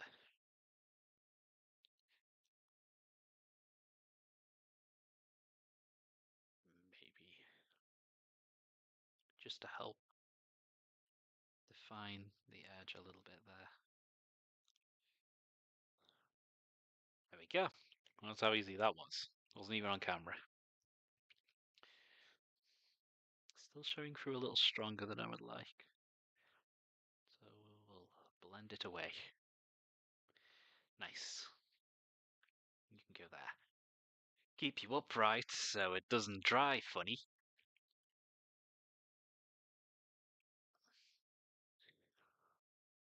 Yeah, these are the steps you missed with the Land Raider. It's not super interesting, but I like doing it this way. And again, the finger is your greatest blending tool. It's got to get a little messy, which I mean that's the fun part, right? The goo. That'll do.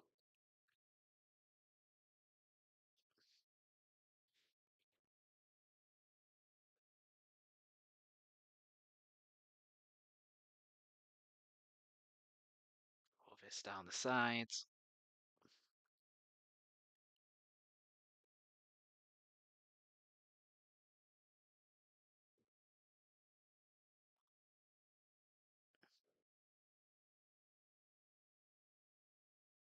Clean that gradient up a little bit. That's already looking better.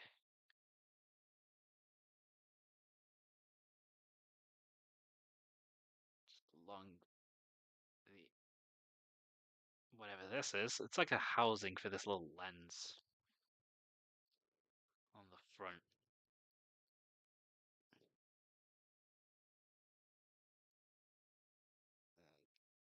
Clean that. Yeah. Yeah, that's all looking nice and consistent.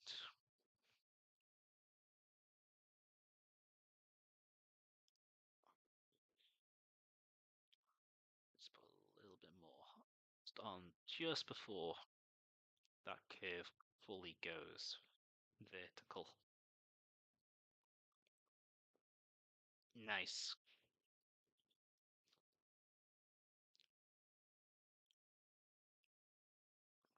A little bit of water to blend it. Okay, that's actually the bulk of that turret done.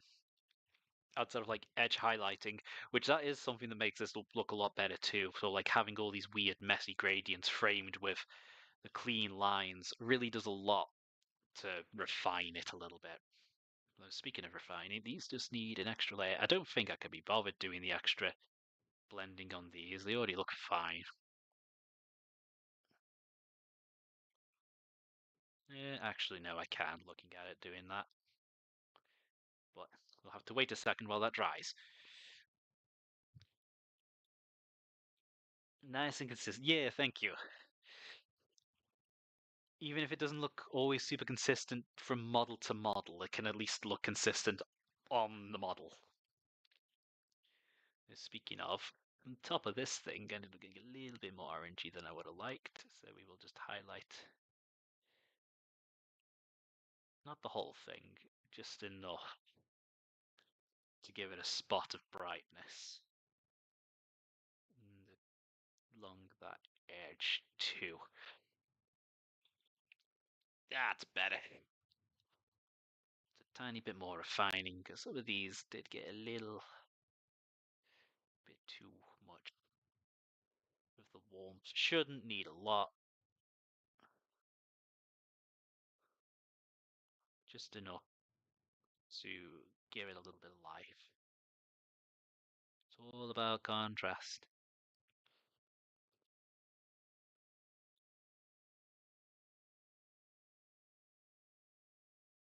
Okay.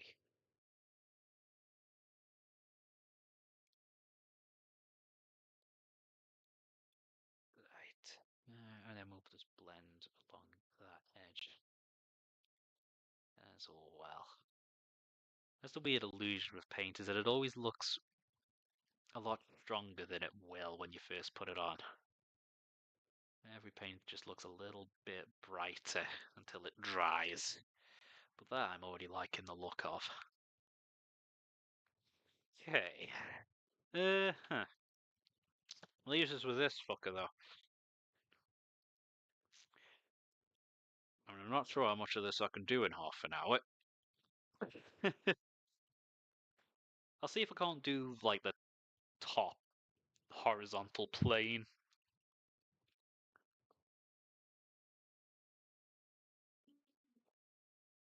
Let's finish off my drink.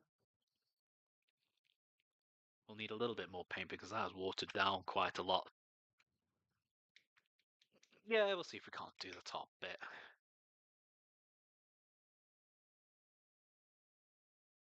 Mix just some neat paint in with some of the watered down stuff.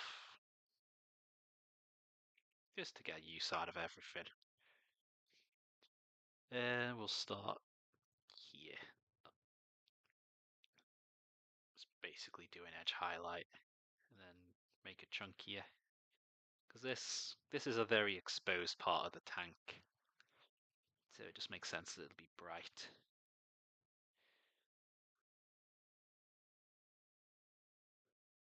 Yeah. Again, that wasn't on camera. Whoops. But anything that is perfectly flat will be completely Avalon Sunset, which is our yellow, because I really like this yellow. It's not too bright, but it's not pale at all. It's also probably my most bought paint just from the amount of yellow that I do paint with these guys. But hey, like I say, it works. I like it. They've been making it long enough for me to carry on using it for years.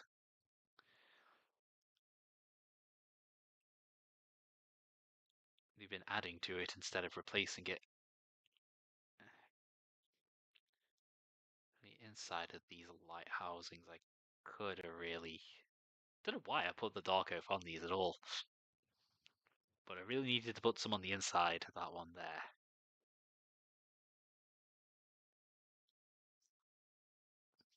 Right, focus on the top. Focus on the top.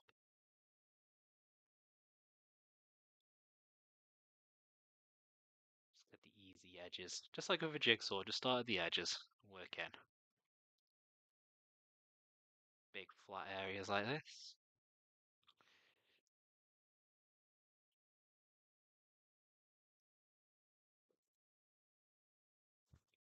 Again, facing it away from the camera doing that. It's not helpful at all.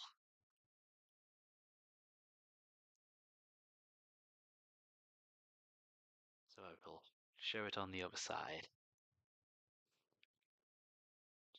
Yeah, find the outer edge, work in. If you keep your brush flat and you press light enough, you'll dance over a lot of panel lines. Though I did just catch that rivet. Oh well. Nothing we can't work back down towards.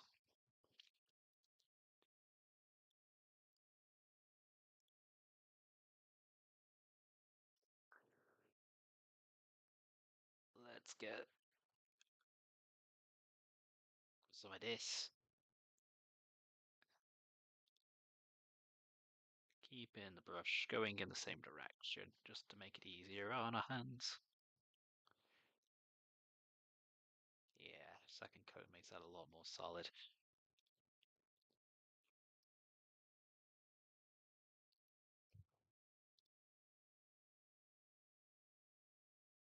There is something pleasant to around painting a vehicle like this, because it is like Don't know if it was just me that had these classes in school where they basically just had you shade a cube.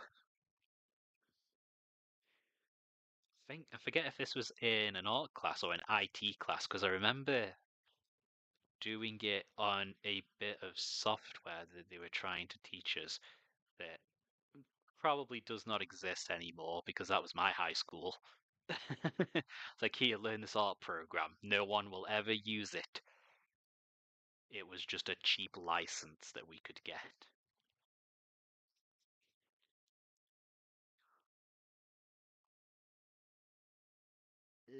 Where's the next safe place to go and start? Because I'm seeing some wet patches. Probably just on here.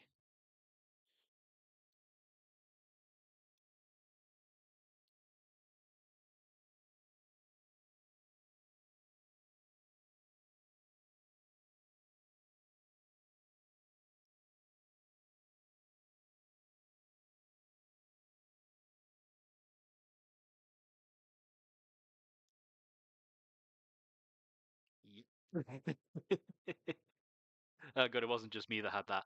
It must have been part of like the curriculum or something. It was definitely before my GCSE, so I'm pretty sure it wasn't the BTEC they insisted as taking that none of the colleges accepted. It was just something they had us do. Honestly, I don't want. Goodness knows what modern IT classes are like nowadays. There's so much to cover, especially in just like using the internet back in the day was just like they just taught you how to Google, which is like that's barely a 5 minute lesson. It's how I discovered Wikipedia though, and nowadays it's like, okay, kids, we're now going to have to learn how to tell if something's misinformation. Yay! Because we don't want you kids growing up in a world that just keeps telling you all the wrong stuff. Or just how to tell when something's parody. The amount of times I've seen people fall for an Onion article.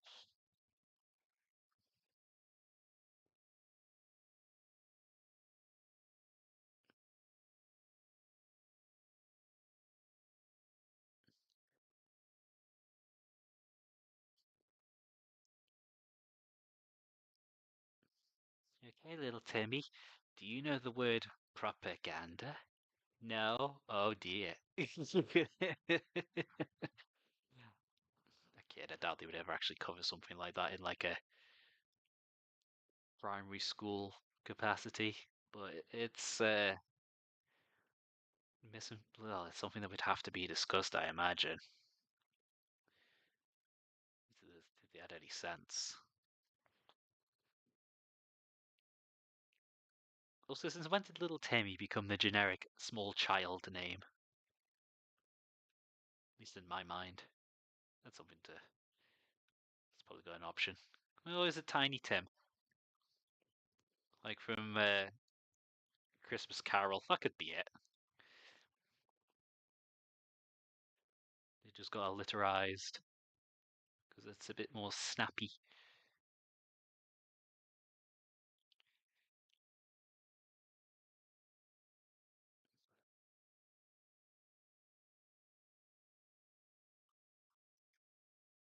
Since Troy McClure. Oh, is it a Simpsons thing? That would explain a lot, actually. The amount of things that are in my head, and I thought it was just like a general cultural thing, and like, nope, Simpsons. It's like, oh, I watched it a lot when I was young, but I didn't realize it just was that far in my skull.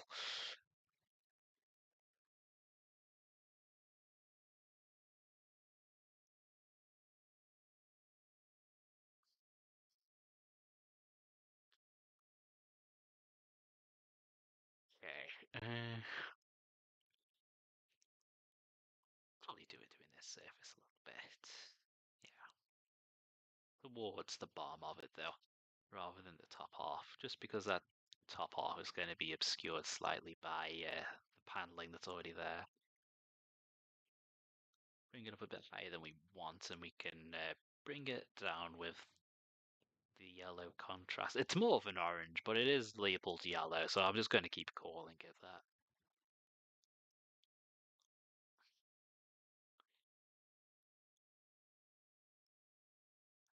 This probably would have been done a lot faster if I was a little less slapdash with the inks, but it's fun being slapdash, just to whack with. Okay.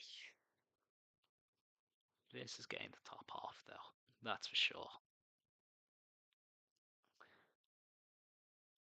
Yeah. Again, not on camera. Doi.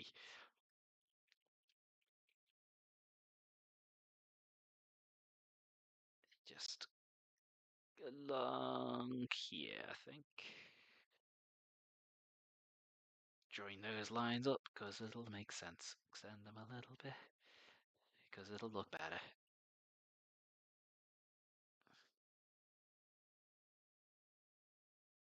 What's it called? What? Was that a reference to? I am confused.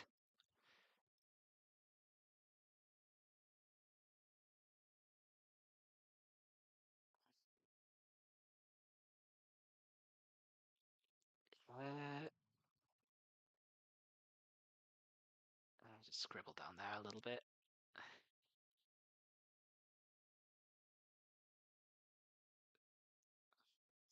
If we get it on the white, we'll just put more white on.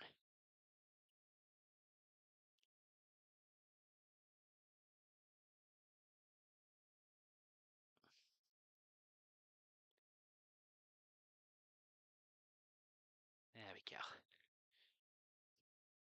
It's getting there. Very much still the sketch stage, but it's getting there. It didn't post the last thing I said, ignore me. Did someone forget to press enter?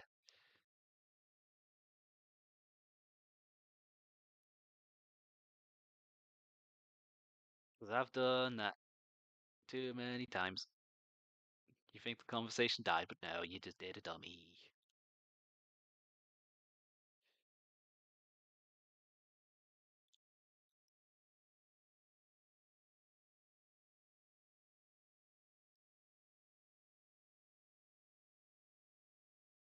Really should have angled this tank this way.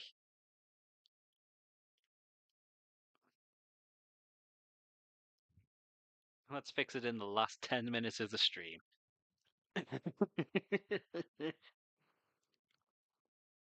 How is this going to be looking on top of this? Yeah, that's not too bad. We're getting there. So that can just pop over there now. It doesn't need its funny little mount. So, good reference. It is literally just that circle that you actually mount on top of. So I don't need to worry about painting that. Good, good, good. No, it's there on my YouTube chat, but it refused to post it for some reason, and posted the next thing I put. Oh, okay, weird. Didn't put like a naughty word or something, because I don't remember changing any of the settings for the chat. I've marked this stream as not for kids. Not that I can see a kid watching this anytime soon.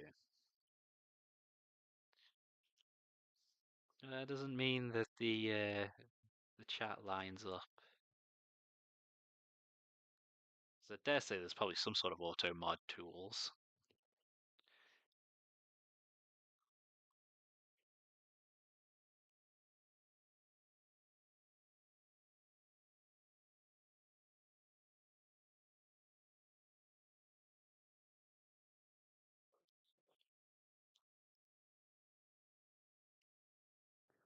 I just can't even see that.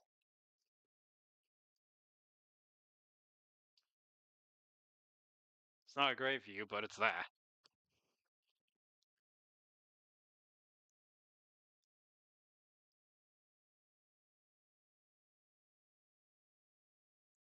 Scribble in where we know we want the yellow.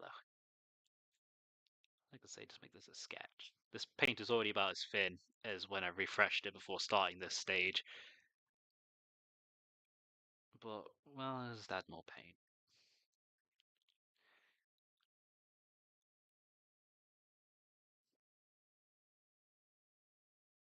use this up, eh?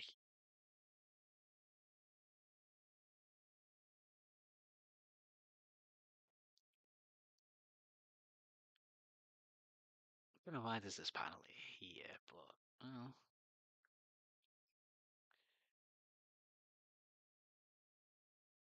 save doing down there just for yeah, because some of that is still wet.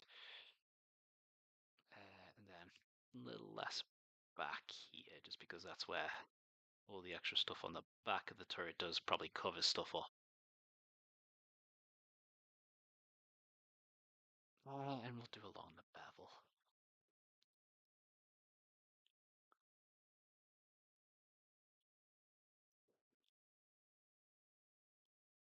Not sure about that parabola on the top here now. Just gonna straighten that out.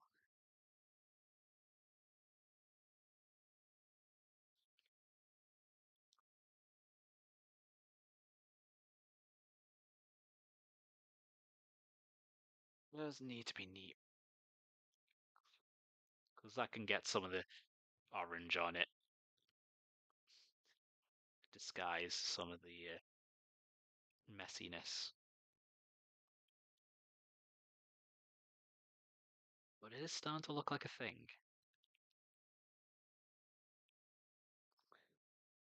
You would hope so, but you know.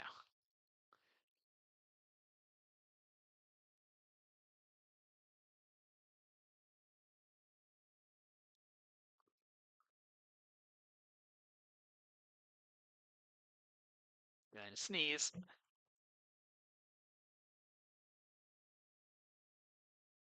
There we go.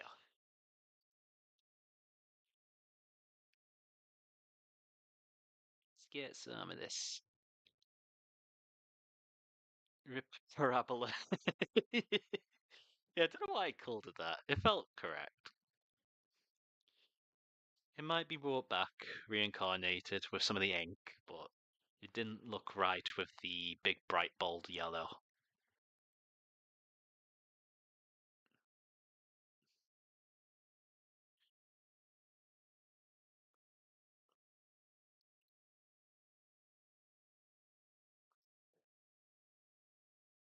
Just give it a double tap to make sure it's gone, because I could still see some of it.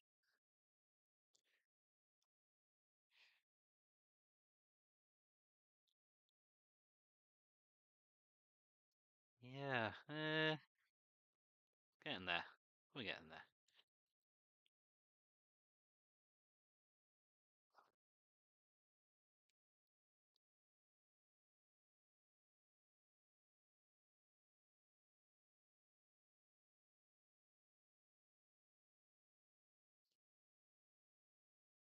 Now the bump, we'll do a little bit across the top of it, just to add some separation. We got the weird little grill things. I might. Nah, could do those metallic. These little like bits here. I might just keep. I'm gonna keep those yellow.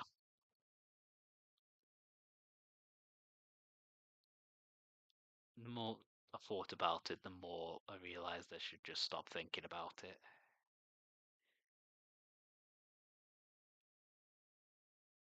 Just get the main cross in between all them rivets and then the top line.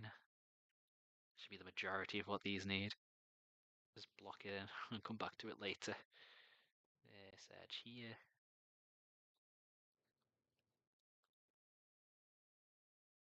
Just scribble in a bit more of a solid block. Again, this is way watering down, but we're in the last 5 minutes of the stream. I'm not adding more paint.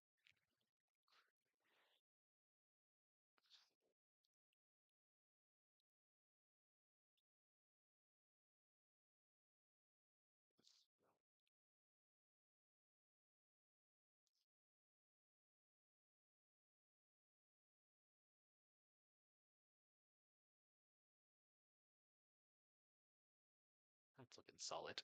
Okay. Let's figure out where we want to put it on the back. Top of the teeth for a door that will never open.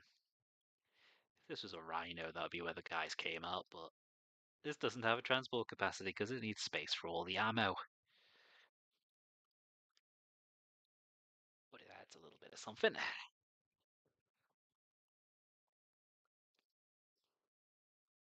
If I put you there like that, that gets entirely covered. Okay. So it's just these outer lines really I need to worry about.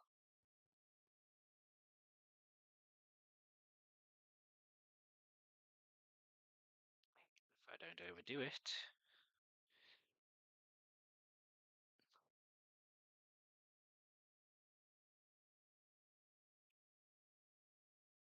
It's the downside when the paint gets a little too thin, it gets a lot harder to control.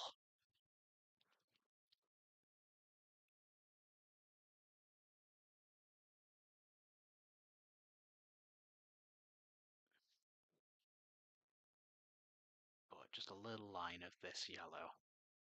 And then we can use our normal highlight color to basically imply a gradient.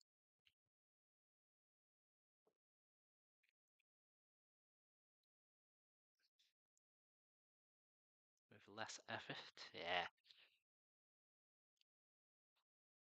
And then, I think here. Okay, sure. That's not even going to go over here. So this here can get a little bit of something. This angle.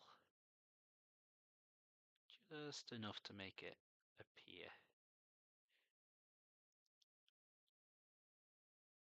I'm sort of keeping in mind the light's probably going to come down at it like this, just to make it look more interesting. It's not going to be perfectly from above. It's any time light's ever done that is exactly at noon along the equator. There is something you can actually look up. It looks like a weird, almost like bad video game lighting. Well, I think it's in Hawaii. At a certain time in year at noon, the shadows are like perfectly underneath the object, so it just looks like they're floating there. And it looks so weird. It's like it happens in nature under some very specific circumstances for a few minutes. So we don't paint like that. Unless we've got like a stylistic reason, I don't know. I could see it being justified for like, they're in like an indoor environment and there's just the lighting from above. It's like, okay, fair enough. That could be interesting. I was half tempted to do some weird, exaggerated lighting if I ever got around to painting my almost decade-old copy of Space Hulk. All right. I think for the stream, this is about the best we are going to get. About me coming back to this and touching it up every now and again. Yeah, we're basically at the 2 hour mark. Right. Well, we actually got a lot farther than I thought today. But let me just fully assemble this at least to show what it look like. So that's our turret. There's a heavy flamer. Where's the other one? Grab our sensors. Fell down somewhere. There it is, in between some paint pots. So yeah, like I say, let's assemble this just to show what it'll look like fully assembled. Stick in the sensor. This is a little tighter now that there's actually paint on this.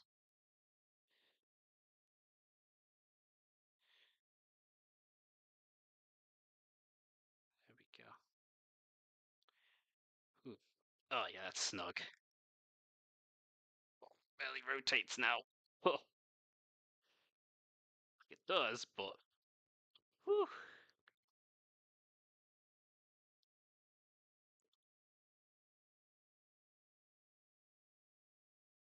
It'll wear in. Doesn't matter if the contact points get some paint rubbed off. It is going to have parts of the model in the way.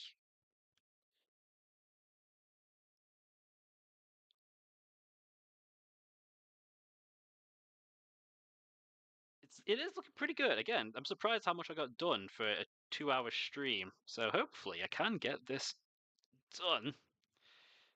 That moves a lot better pretty quickly before I need to worry about the next stream. Yeah, let's bring camera a little further down.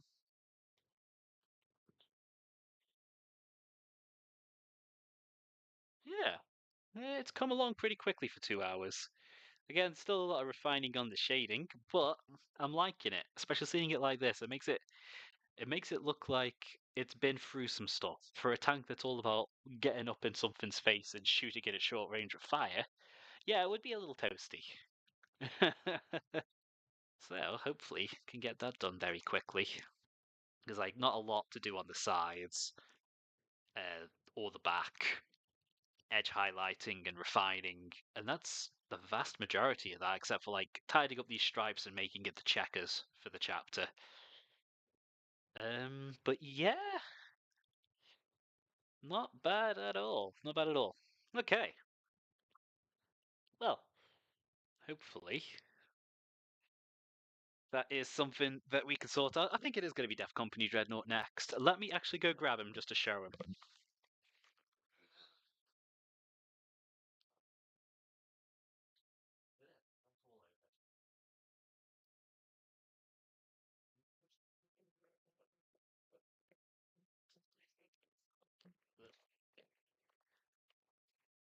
There we go. So yeah, hopefully this soon will be refined and done. And then next, it's on to Big Black Angry Boy.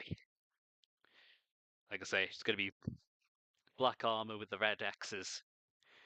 Already got the base coating down for the black, and the black basically the base coating for the silver. So I got these 2 panels white ready for the livery.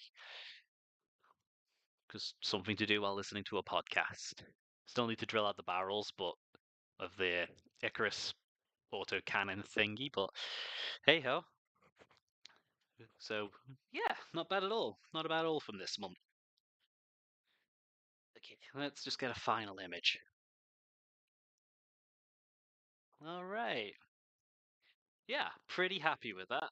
Hopefully, I can get the Dreadnought this done and the Dreadnought stream done within the month. Then October will be less to think about. Because I got plenty of other things to think about for October. Hopefully, not jinxing anything by not being specific. All right then. Yeah, so that will be it for tonight. Thanks again for people joining. It's been a nice, chill, strangely productive one. And I shall see you all again later. Bye bye.